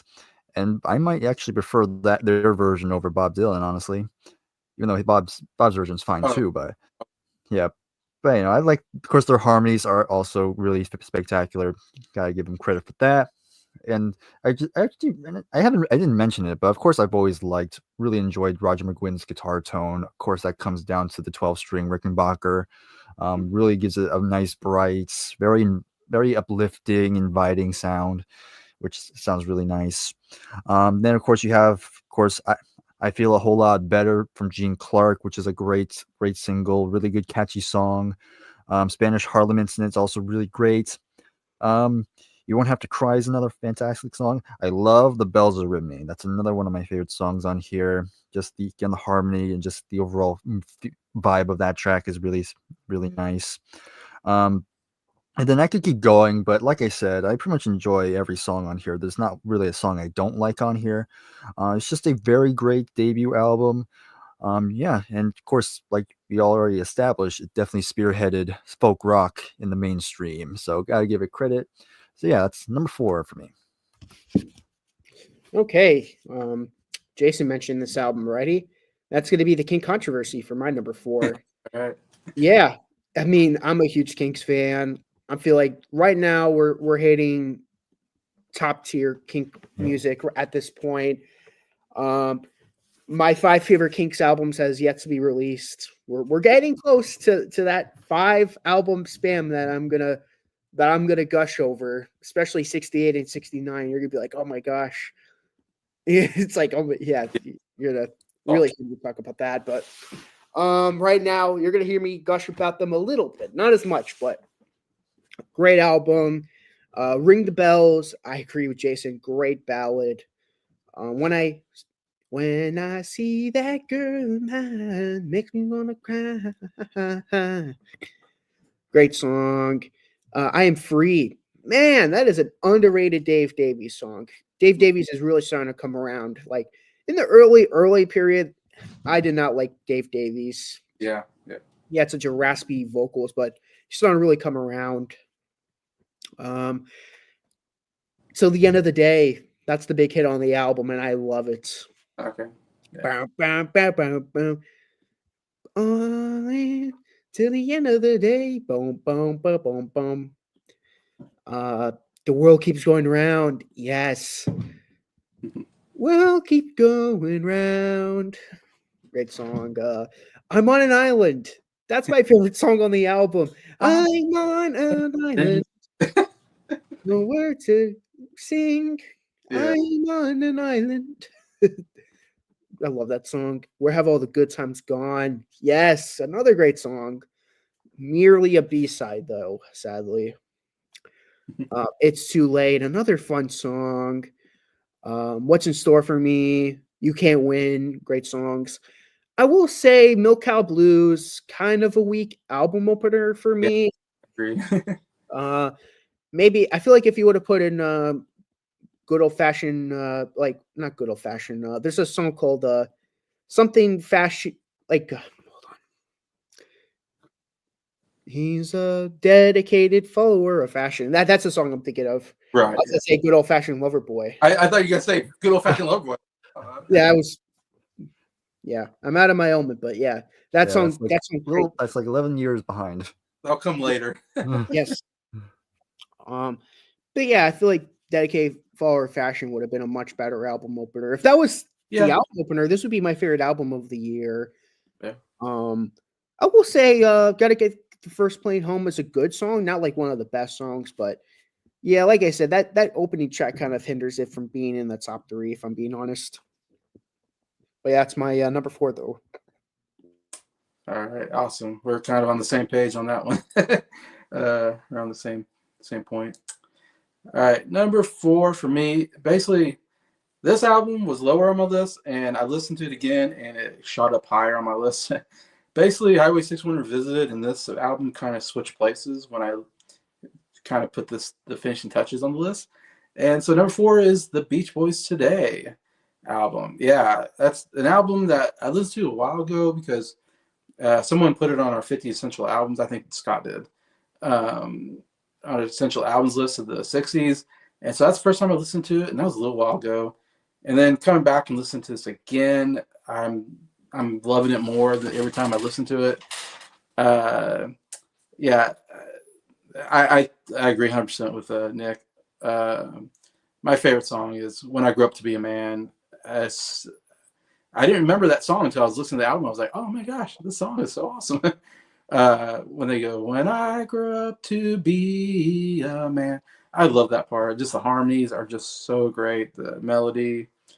It is, yeah, what Beach Boys do so well. Great harmonies and melodies and catchy pop tunes. Oh my gosh.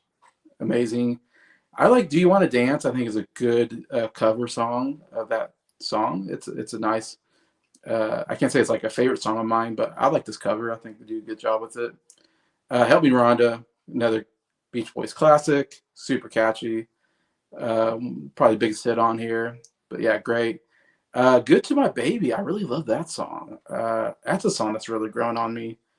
That's probably not a big hit, or people probably don't know, but man, great stuff there. And "Dance Dance Dance," another really catchy tune. That's kind of, I think it's a hit song because I feel like I've heard it before, so it might have been on the radio. But anyways, another great song. But yeah, overall, Beach Boys today, so far the best album so far. Like every year, their albums are getting better. Like starting with Surfer Girl, I really liked '63. Then all Summer Long, I think it was, and Shut Down Volume 2. I thought were even better in last year, the '64. And this is, I think, even better than all those albums. So, and then we're going to get to the big one next year. So, I mean, it's like they are really growing. I mean, again, I love these pop tunes that are catchy and the harmonies are just so good. It's hard not to love this album. So, yeah, it's again, it went from kind of in the list to being one of my favorite. Here it goes all the way to number 4 on the list, and that's only because my top 3 is so good. It's hard to beat my top 3. My top 3 is just like that's might always be my top 3. But anyways, still really good showing here. So would you say these 4 albums are like 10 out of 10 albums? Yes, I'm giving. Yes, I should say I gave no 10 out of 10s from 60 to 63. 64, I gave 1 10 out of 10. That was the times they were changing. 65, I'm giving 4 10s. Yeah, starting with this one, Beach Boys today. All right, cool. All right, number 3. Okay, gotta talk about this album. I already talked about this band before. And Rubber Soul, number 3. Yeah, of course, I'm going to talk about the UK version because, for one, that's what I have, and also I'm more familiar with the UK version. But yeah, I mean, yeah, of course, this is where the Beatles were really starting to go on a different level now. Like, they were already going up, but now they go like a whole step up. But yeah, songs on here really spectacular. Of course, you have "Drive My Car." I've always enjoyed "Drive My Car." Good, catchy song. I like the bass playing in that track too. Very fun, jaunty little tune. Again, "Norwegian Wood," really cool track. Again, I love the very folky elements of it. Sounds really fantastic. "You Won't See Me" is really nice. I love "Nowhere Man." That's always been one of my favorites from John. "Think for Yourself," great. "The Word," Michelle. Ringo gets some more love too with "What Goes On." Not the best song, but I always kind of liked Ringo. Like, you go Ringo, good boy. Yeah. Anyway, yeah, "Girl," another great one. "I'm Looking Through You," "In My Life." Enough said on that one. That one speaks for itself. "Wait's" nice. "If I Need Someone's" really good. And it closes out with "Run for Your Life." Yikes. But still, musically it's good. Musically it's really fun though. Lyrically it's kind of, but it's kind of pushing it there, John. But still, overall, it's still a really top-notch album. Definitely one of my favorites of the band, of course. And yeah, it had to be on here in this top 10. So that's number 3. I'm glad to see that. I think we're all in agreement here. Yeah. Yeah, incredible album. My number 3 is gonna be Highway 61 Revisited. Yeah, I had to have Bob Dylan here, and yes, I'm gonna be basic. This is one of his best albums. I know. That's basic of me saying that. Yeah. Come on, it's Highway 61, but like a Rolling Stone, great album opener. Tombstone Blues. I really like that song. I really like "It Takes a Lot to Laugh." It takes Train to Cry. It's an interesting title for a song. From A Buke 6. That's a interesting song. Ballad of Thin Man's a great song. To me, side two is what really elevated this album. Queen Jane Approximately. Yes, I love this song. Don't you see me, Queen Jane? I love that song. Highway 61 Revisited. Highway 61. Something Abraham. Like, this is a cool song.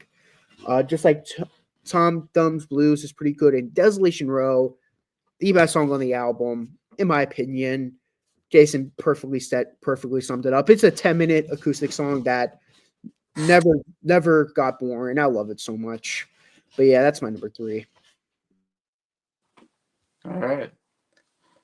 Yet to see if Briar, I don't think he mentioned that album yet, so we'll see. All right, number 3, an album everybody's mentioned, and yeah, it's always been one of my favorite, and that is Mr. Tambourine Man by the Byrds. So yeah, 2 Byrds albums, both made in my top 10. I love these first 2 albums from them. It definitely marks their peak in it's their peak. It's their first 2 albums, but I'm like, it's their peak in folk rock music. They go kind of into psychedelic country regions after this. I mean, still some folk, I suppose, but mostly go off in different genres, it seems like. But yeah, this has always been like, well, let's just say it's pretty high in my top 100 favorite albums list, and it was in my top 20 on the last album list.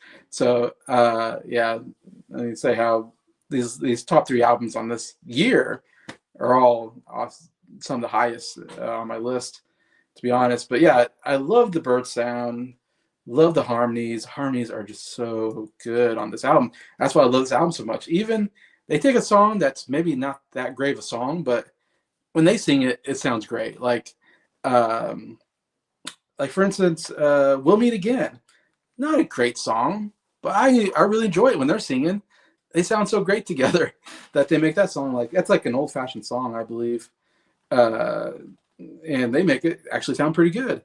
But yeah, Mr. Tambourine Man, gosh, it's hard to say what's my favorite. I think I slightly go for Mr. Tambourine Man over Turn as far as, but man, those 2 songs are definitely the 2 best Byrd songs. I love both those songs so much.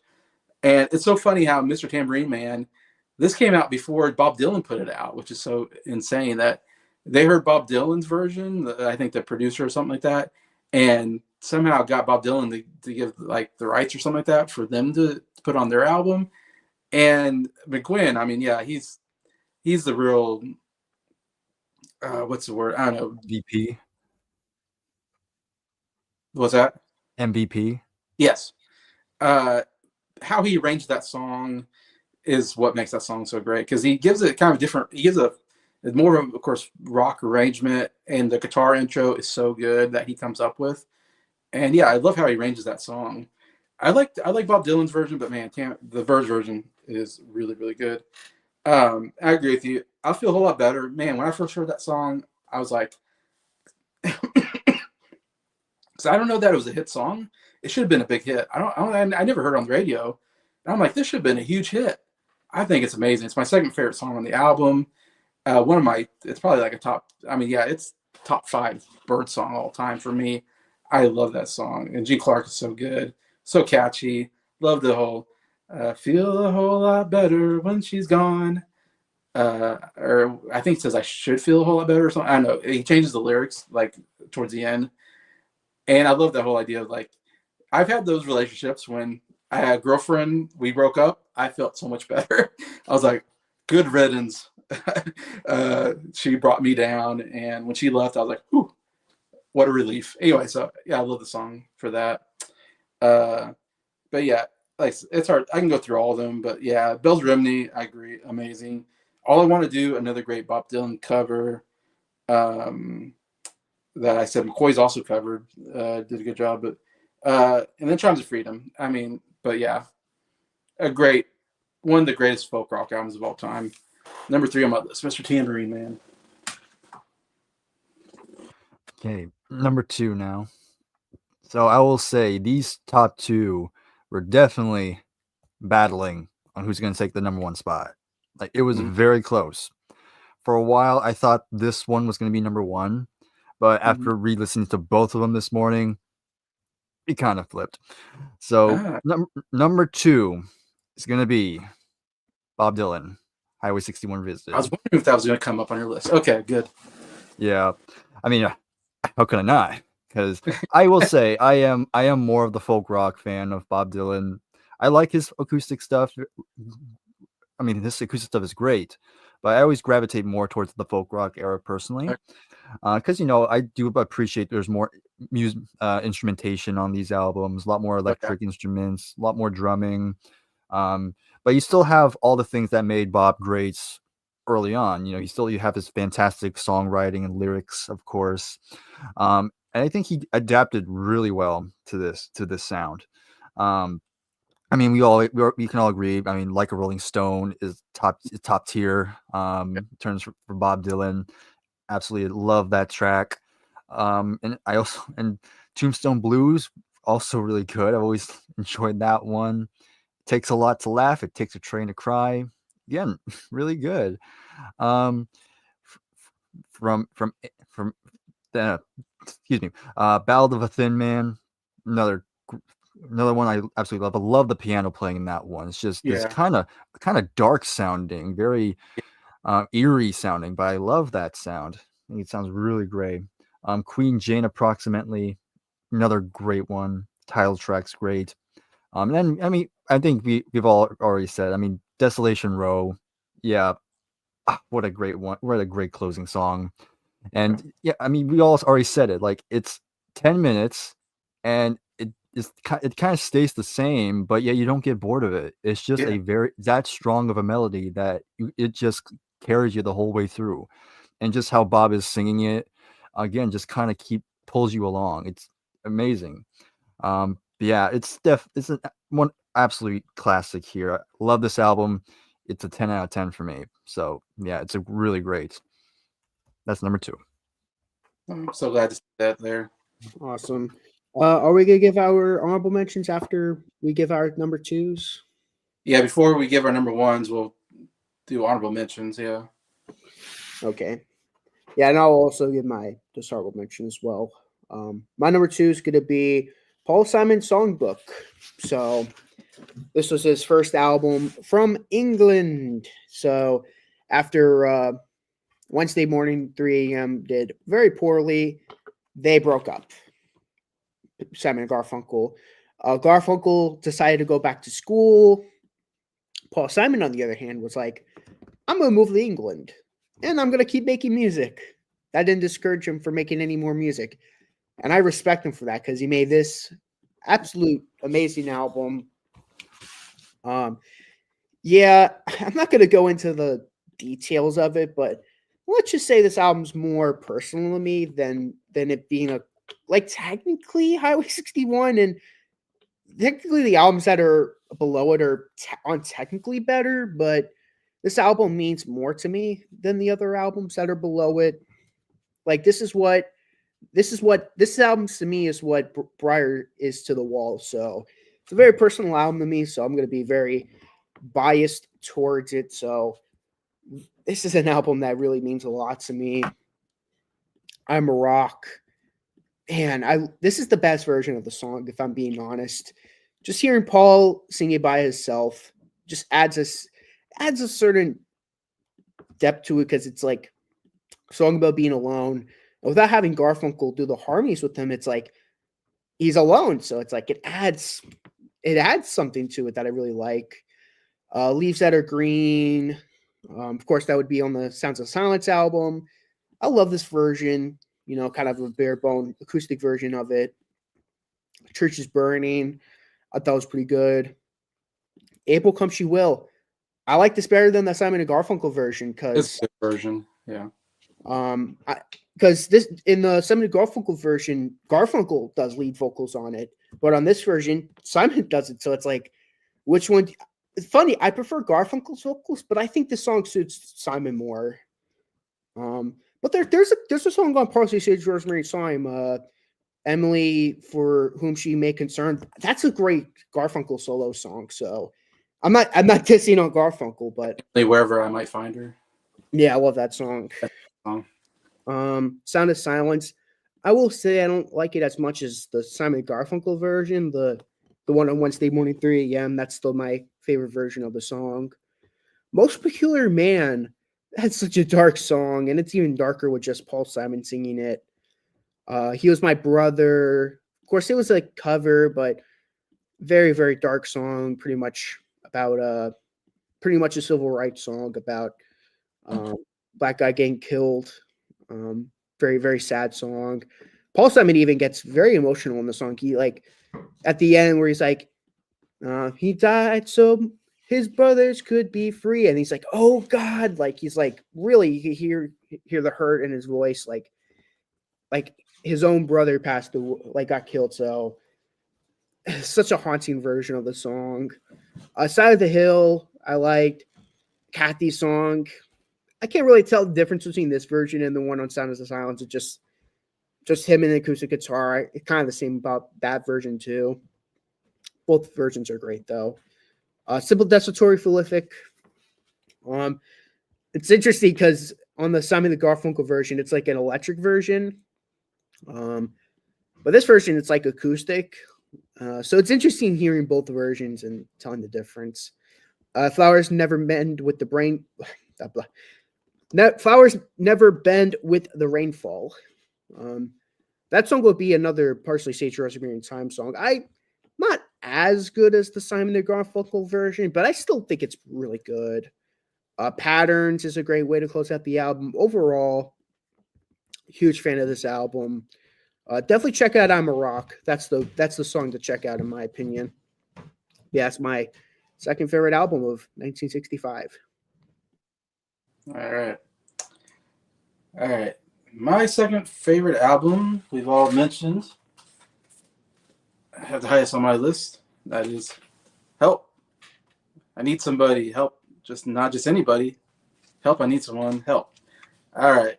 Yeah. It goes without saying, I'm a huge Beatles fan. This is one of my favorite Beatles albums.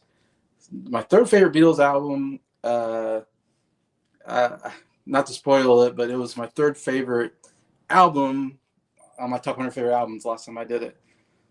Will it be number 3 again? We'll see. But just say that's how highly I love this album. It's one of my all-time favorites.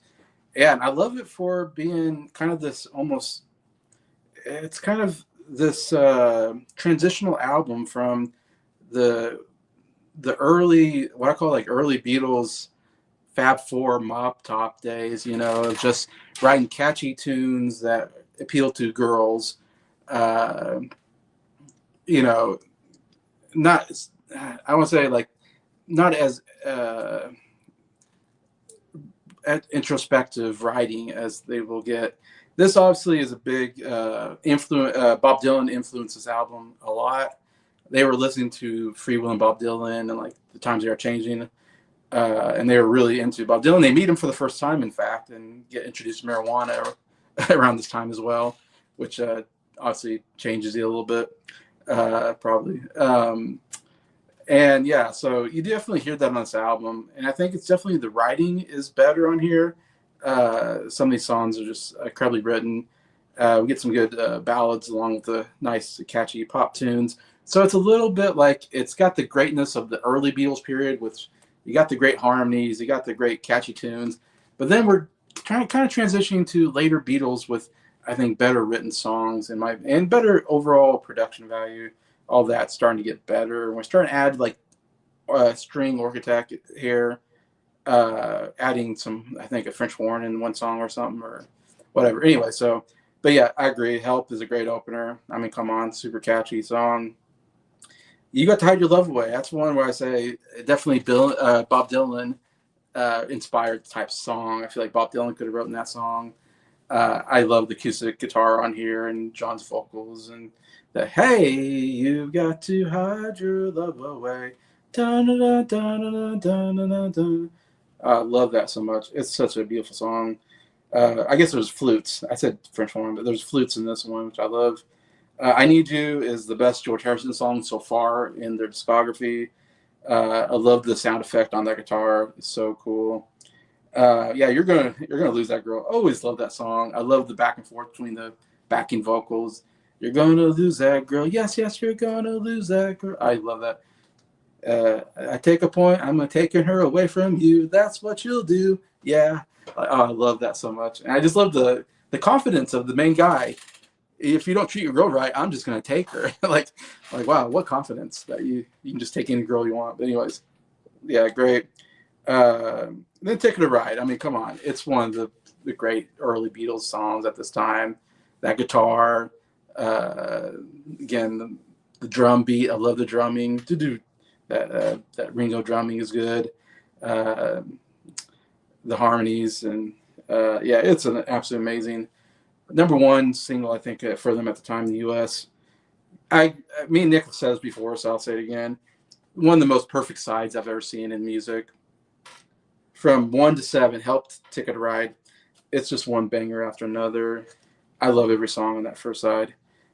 Side 2, it's still very good. It's not the big hits, though. It's funny. I feel like most of the big hits are on the side 1, except for my favorite song of all time, Yesterday. So obviously this is going to be high if it has my favorite song. That helps it so much elevate. And Yesterday is one of the most beautiful songs ever written by Paul McCartney. Love the strings on there. It's a beautiful string arrangement by George Martin. And just, yeah, like Briar said, it's just so relatable. When you have a bad day, you just think, man, yesterday it seems so much better than today. I love that. It's such cool writing and stuff like, what did I do wrong? I don't know. She never told me. It's kind of that's happens to me so many times where it's like, what did I do wrong? I don't know. No one ever told me. I did something wrong. I don't know. She wouldn't say. Now I long for yesterday. Oh, such good writing. But yeah, there's some good stuff like I've Just Seen a Face and some good deep cuts here. Act Naturally is the best Ringo song so far. It's a fun cover, country cover as well. Yeah, Dismiss Lucy, it's a rocker. It's the weakest song on here. Could have done without it, but it doesn't hurt the album overall to be a 10 out of 10. One of the greatest albums of all time. Help by the Beatles. Let's see what Keith. He mentioned the Byrds were definitely influenced by the Beatles.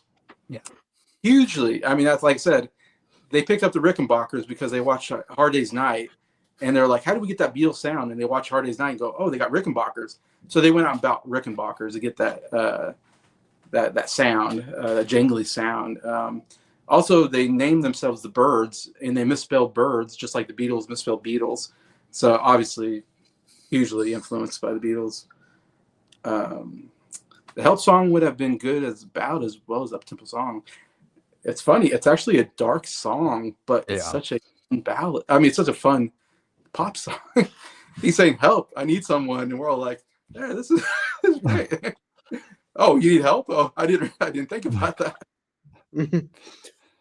That's good. All right. So now we're getting to our number one favorite song of 65. I think it's obvious that September of My Years is going to be number one for all of us by Frank Sinatra. No? Oh, we give our honorable mentions first? No? Am I wrong? No? Okay. Sorry, that was my chance. Yes. So, Brian, first mention any honorable mentions you have that didn't make your top 10.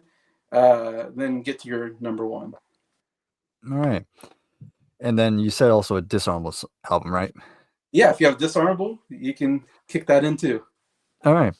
Okay, so again, I only restricted myself to what I have in my collection, and then, like I said, I only have 15, and so I only have 5 left remaining. So, okay. So basically, I do have some honorable ones. Like, of course, Bob Dylan also released "Bringing It All Back Home." That was a pretty good album too, but didn't quite make it. Of course, "Loving Spoonful" with "Do You Believe in Magic." I also considered that one, but didn't quite make it. The Hollies released an album, 65. That was not too bad. I liked it. And I only have 2 left, and so the other one I have was Sonny and Cher's debut, but I had it, but of course didn't quite make it because I love "I Got You, Babe." That's a great song. Yes. Everything else is kind of hit or miss from that point onward. I agree. But it's okay. But that will not be my dishonorable album. So this is actually gonna be an obscure thing. Not too many people know. Maybe Nick will know. So the band, the Honeycombs, and this is a 2-in-1 CD. Honeycombs. But the album I'm gonna talk about is this one right here. I was worried you were gonna talk about the debut. I actually really no. I actually do like the debut, but I think the next album not quite as strong. To me, the songs just weren't as memorable. It still sounds fine, like it's still produced kind of well, but I don't know, because I think the debut had a lot more songs that were catchy. I mean, that's one of the reasons I bought this thing, was because I wanted the debut. But yeah, the next one just didn't quite match the first album, and again, kind of boring to me. But again, it's not horrible, but it's just kind of it's okay. So will be my dishonorable. Dishonorable. Okay. Here's my honorable mentions. Look at Us by Sonny and Cher. I really like Sing C'est La Vie. Sing C'est La Vie. Soon you will see the birds in the trees will sing harmony. That's actually one of the songs I really like on that album. Besides I Got You, Babe, of course. Enemy, Babe, Turtles. Beach Boys Party. Kinda Kinks. Do You Believe in Magic? Four Top second album. Johnny Cash sings The Ballads of True West. Tempting Temptations. Turn, Turn, Turn. The Bee Gees sing and play 14 Barry Gibb songs.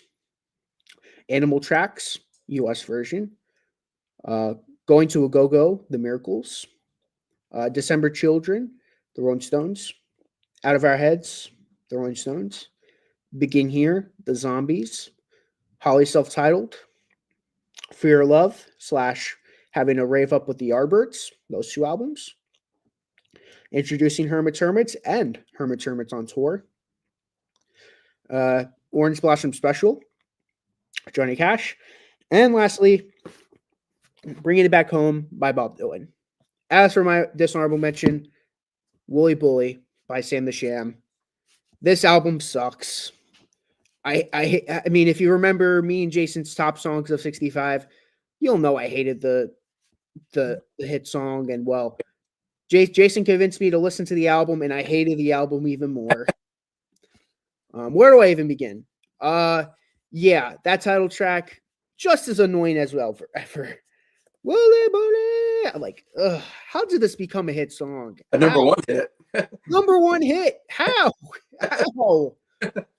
And that's not even the worst song on the album. Yeah, I know. The Memphis Beat. Ugh, that song sucks. Jamomo, I hated. The worst song on the album, in my opinion, was Go Go Girls. That song was abysmal. It's just that whole album was just like, wow, this album was released the same year as all those heavy hitters we were just talking about. Ugh, such a disgrace. Such a disgrace. All right. For me, I wrote down 5 honorable mentions from this year. Yeah, It Ain't Me, Babe by Turtles. Really good. I think a debut album from them. And I hate to say this, like I didn't have any Motown in my top 10, but I got a bunch of Motown in my honorable mention. So I hate that I couldn't get any of these in. I think it's just that I prefer folk rock and British Invasion over Motown, so that's why they didn't make it in. It was a really good year for folk rock and British Invasion, so we'll just say that. But yeah, more hits by the Supreme, so I'm honorable mention. I mean, gosh, they had 3 number 1 hits. Some good stuff there.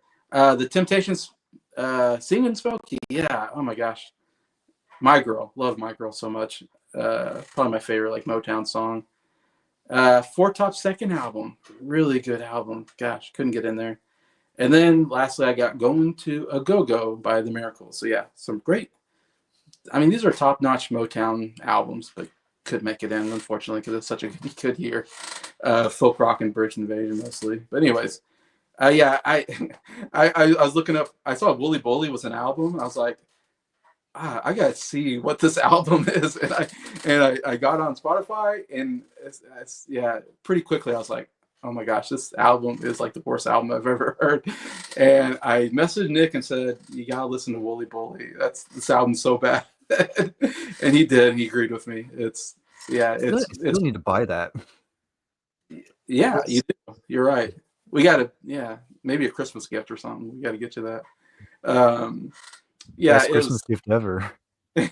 It's a Christmas gift of all time. I just think the lead singer just not a good vocalist. I don't know. We should have just called it "Sham the Scam." Yeah, I don't If get you're it. buying that music, you'll know it's a scam. I have to look them up. I wonder how far they got, because I can't imagine they could keep going with this type of sound. But anyways, yeah. My dishonorable mention, Wooly Bully by Sam Sham and the Pharaohs. It's funny. We're all gonna have different number ones. I noticed. Yes. Yeah, I know we are, because you guys mentioned my number one already, and I know what Nick's is, anyways. But I don't know what Briar's is. That's going to be a surprise to me. All right. Okay, Briar. my number one now. Okay, so it honestly shouldn't be a surprise what my number one is, because it is literally right behind me the whole time. Yeah, I had a feeling that was gonna be your number one. I don't know why. Can't see what's behind. I saw it was behind. I'm like, oh, that's gonna be Briar's number one. Is it Beach? What is it? Beach Boys Today? I mean, yeah. Luckily, I have it on CD too. Okay. Awesome. Yeah. So, yep. This just at the last second beat out Bob Dylan on my recent re-listen of this album, and yeah, I love this album. Definitely one of my favorite Beach Boys albums of all time. You know, I mean, I pretty much enjoy every song, well, except one, but every song is absolutely spectacular. I mean, Do You Want to Dance? Just a fun, very energetic opening song. Good to My Baby, another great song with great harmonies on that one. Don't Hurt My Little Sister. I mean, When I Grow Up, yeah, that's a awesome track right there. And of course, you have Help Me Rhonda, which again, I already said it before, but I do prefer this version than the one on Summer Days. Just like, because basically the same reason Nick said it, because I love that bombastic nature of it, and the wall of sound really makes it even more epic. Gives it kind of an epic sound almost. But yeah, I love Helping Rhonda on here, and Dance Dance Dance, another fun upbeat track. And then side two, you have a lot more kind of more slower tracks. Please Let Me Wonders is a nice one. I'm So Young. I love I'm So Young. But to me, that's one of the great kind of like deeper cuts on this album. I love Brian's vocals on here. And even the backing vocals, absolutely just gorgeous. Kiss Me Baby's great. She Knows Me Too Well. And then you have In the Back of My Mind, also really great songs as well. I mean, yeah, you have Bull Sessions with Big Daddy, which what is just that? the big it's I mean Bull, I mean more like bull. Well, I'm not gonna say it. You know what I noticed about the album is that not counting that bull crap thing, Dennis Wilson bookends the album. He does the first song and he does the last song. Yeah, I mean, I love Dennis Wilson, so I think he does a great job. But yeah, you know, even though it has that last interview thing at the end, to me, everything else just kind of trumps that last track. Like, I mean, thank goodness there's a skip button or an end button, so there's that. But yeah, it's just an absolutely great album. And of course, Brian's production, absolutely spectacular. Of course, again, just bringing his credibility to another level. But of course, when we get to next year, it would go up even higher. But we'll talk about that when we get to 66. But yeah, that's going to be my number one, Beach Boys Today. Nice. I thought maybe you mentioned it already. That's why I got confused. But you mentioned the other Beach Boys album. Okay, that's why I got confused. I thought you already mentioned that one album. So that's why I was like, what's left on that could be number one? Okay. That great pick. Love it. Okay. Yeah, my number one drastically changed in the past very recently. I heard it. I'm like, man, this is like my favorite album of the year. That's gonna have to honestly, it has to be September of My Years. That's my number one. To me, Oh, it came out of nowhere. of course, the Beatles came out and the Beach Boys and the Who came out and the Kinks even, but I'm like, man, Old Blue Eyes, number one for me. September of My Years, great song. How Old Am I? Definitely makes me feel like I'm old, and I love it. It was a very good year. I was only 17. It was a very good year. Those good old days back in the 40s. I remember it when I was so young. September song, great song. Overall, this is the best album of the year. Oh, Of wow. course, I'm lying. My number one, My Generation by The Who. Yeah, I was gonna say, like, who are you talking about? I was like, how far are you gonna go on this joke? I was gonna like bring up a bulletin board of why it's the To best get a full album. review on the album. In all seriousness, though, yeah, My Generation, number one for me. One of my favorite albums of all time. This made it very high in my top 100 albums list. It's in the top 25. Yeah, it's one of my favorite debuts of all time. It's like in my top 5 favorite debuts of all time. That, Mamas and Papas debut, Buffalo Springfield debut. Those are like neck and neck for being the best debuts, in my opinion. Yeah, this is a great album, though. Out in the Streets, rocking song. Out in the street, bum, bum, bum. You're gonna go, oh, no, no. Love that song. I Don't Mind. Great cover. Good's Gone. I love that song. The good's gone. The good's gone. La La La Lies. Sorry, Briar. I still love this song. I remember Briar saying he didn't like it. Oh, really? Video. I was like, Yeah. oh, gosh. There's a reason why I didn't mention it while I was talking about it earlier. I know. You still don't like it. It's okay. You are forgiven. You are forgiven. I love Much Too Much. Much too much to bear. My Generation, I mean, one of the most iconic rock songs of all time. People try to put us down, talking about my generation. Just because we gonna get around, talking about my generation. Hope I die before I get old. Yeah. I love that song. The bass playing on that's immaculate. The Kids Are All Right. I think is slightly even better. I've always loved that song. Good song. I don't mind other guys dancing with my girl. Boom, boom, boom, boom. The kids are all right. The kids are all right. Yeah. It's okay. Please, please, please. Another great James Brown cover.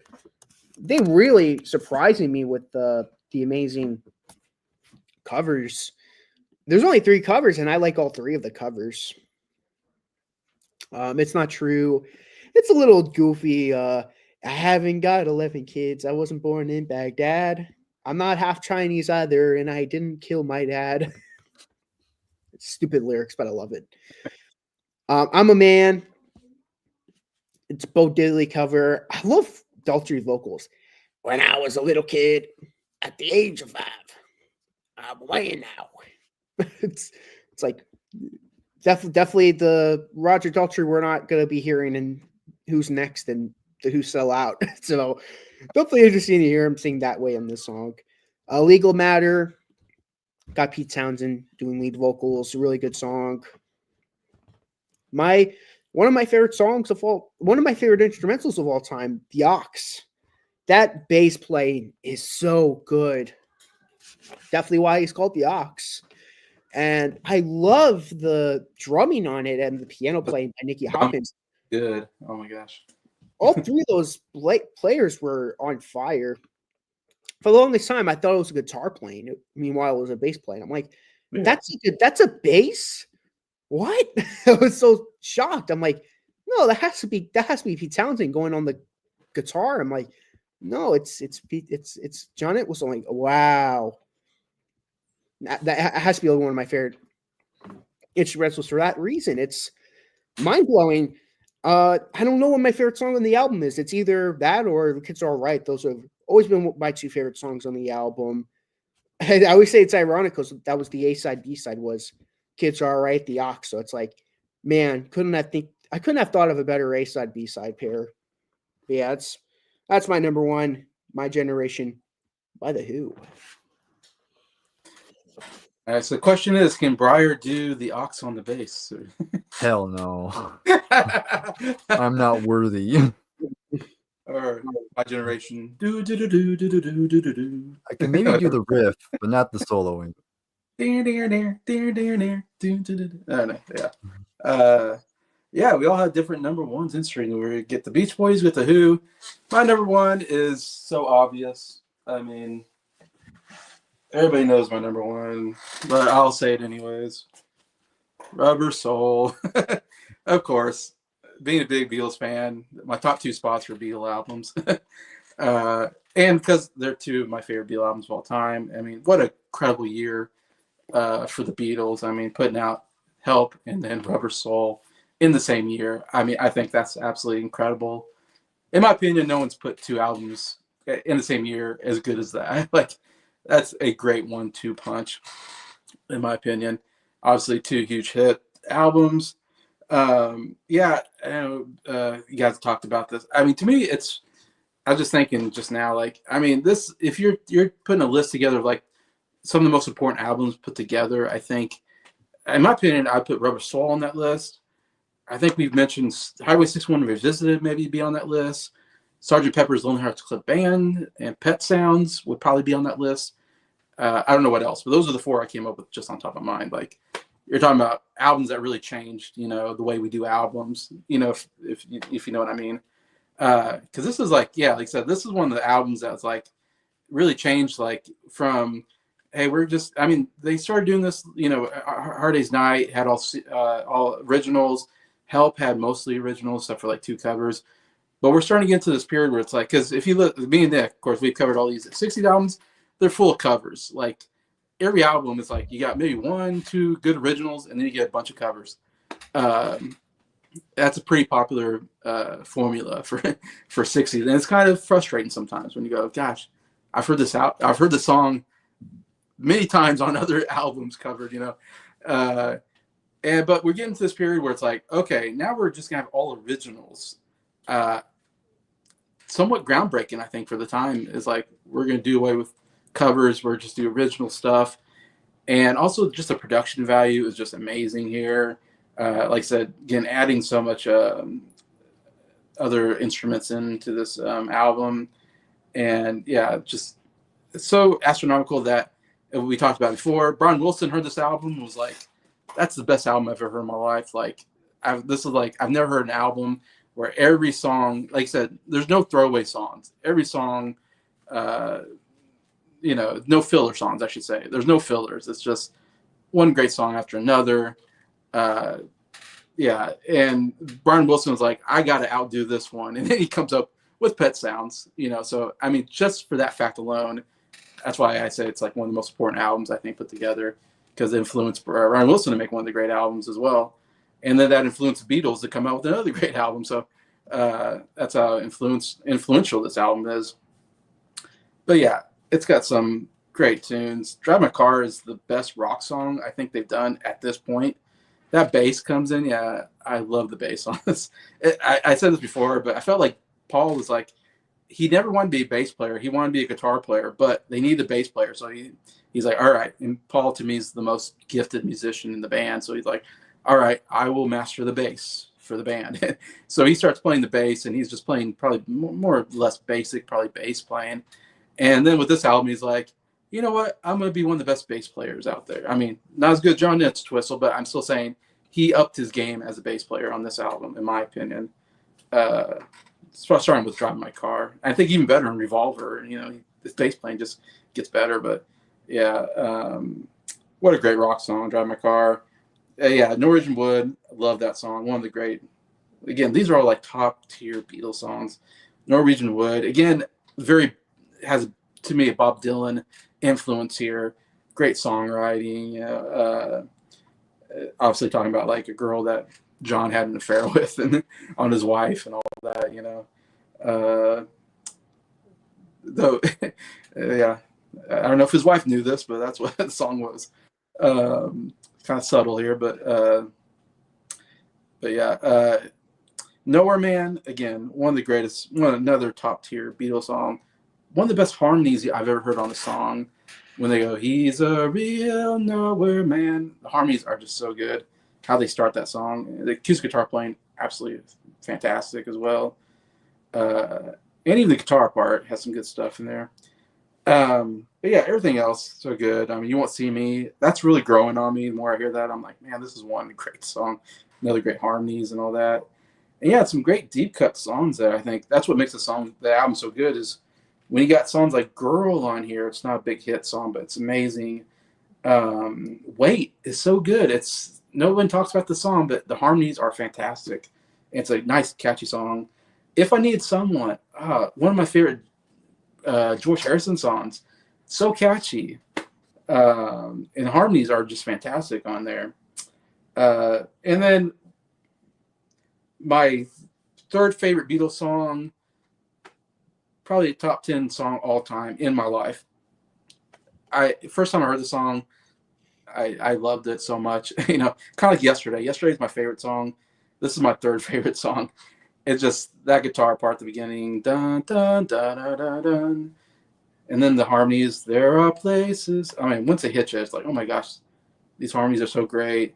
And then just the fact that it's a song about like looking at the past and in your life, you know. Great John writing, you know, one of his best written songs. Very introspective, you know. What can you say? Every time we talk about this album, It's Always in My Life is our favorite song. Like, I feel like I've never heard, I almost want to say, anytime I've heard anybody talk about this album, it's in my life. I mean, it's just too good to ignore, I think. Anyways, but yeah. Yeah. Run for Your Life, I imagine, doesn't hit well with feminists. I would have a feeling they probably wouldn't like the opening line. I'd rather see a dead little girl than be with another man. Doesn't age well, but it's a good rocker anyways. But yeah, Rubber Soul.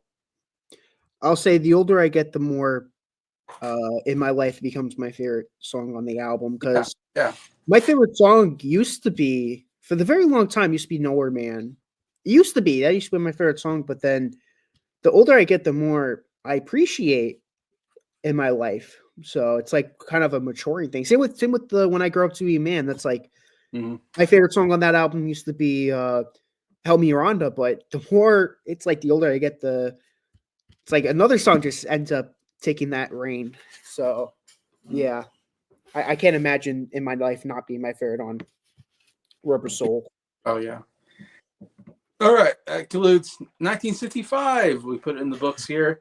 Yeah, we got Beach Boys Today, My Generation, and Rubber Soul is our favorite albums this year. In fact, we had, I believe, 6 albums the same. I mean, we all kind of agreed on some. I didn't realize we'd agree so much, I guess, on this year. But with Beach Boys Today, Rubber Soul, Help, Highway 61 Revisited, I think Mr. Tambourine Man, and I think one more. Something. Did you mention My Generation already?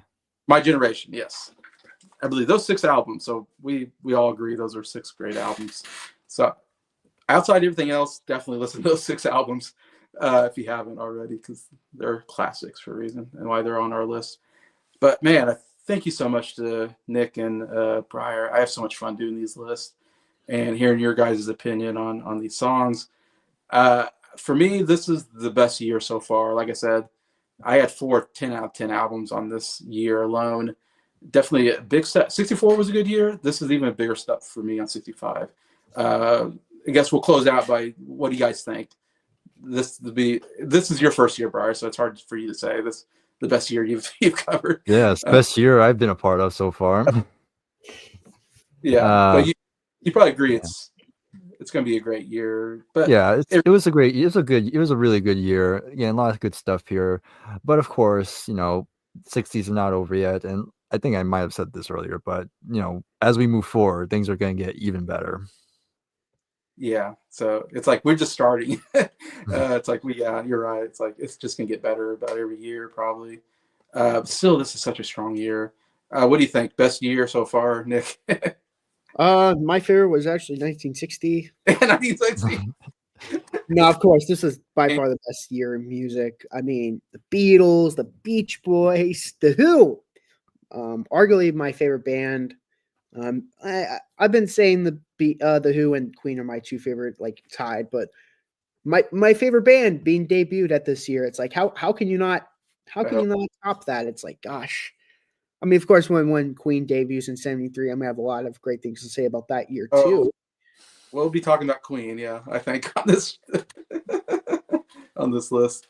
Yeah, Rolling Stones. We had one album mentioned, so we don't praise them as much this year. It feels like, but no, not yet. Yeah, I don't think the Rolling Stones are quite that good in '65. Their big album comes next year, I suppose. Yeah, maybe. But yeah, the Kinks, also another favorite of yours, coming out this year. So yeah, lots of great stuff here.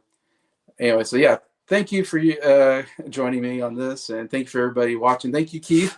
Keith, you're always in the chats. Love that. Love that you're in there. I wish I could get more people in my comments. I can't. I wish you get a commenter. Most of the time, I don't get anyone for the most part. It's hard to get commenters on my stuff, but I appreciate you guys when you comment. Love that. Definitely, if you're watching this video, what's your favorite album of 65? Definitely put that in the description or the comments. Anyway, so yeah, so definitely check out Townsend 505, Briar's Music Showcase, great channels as well. And besides that, thank you for going down this journey with us in 1965, and hope you had a good time, and we'll see you later.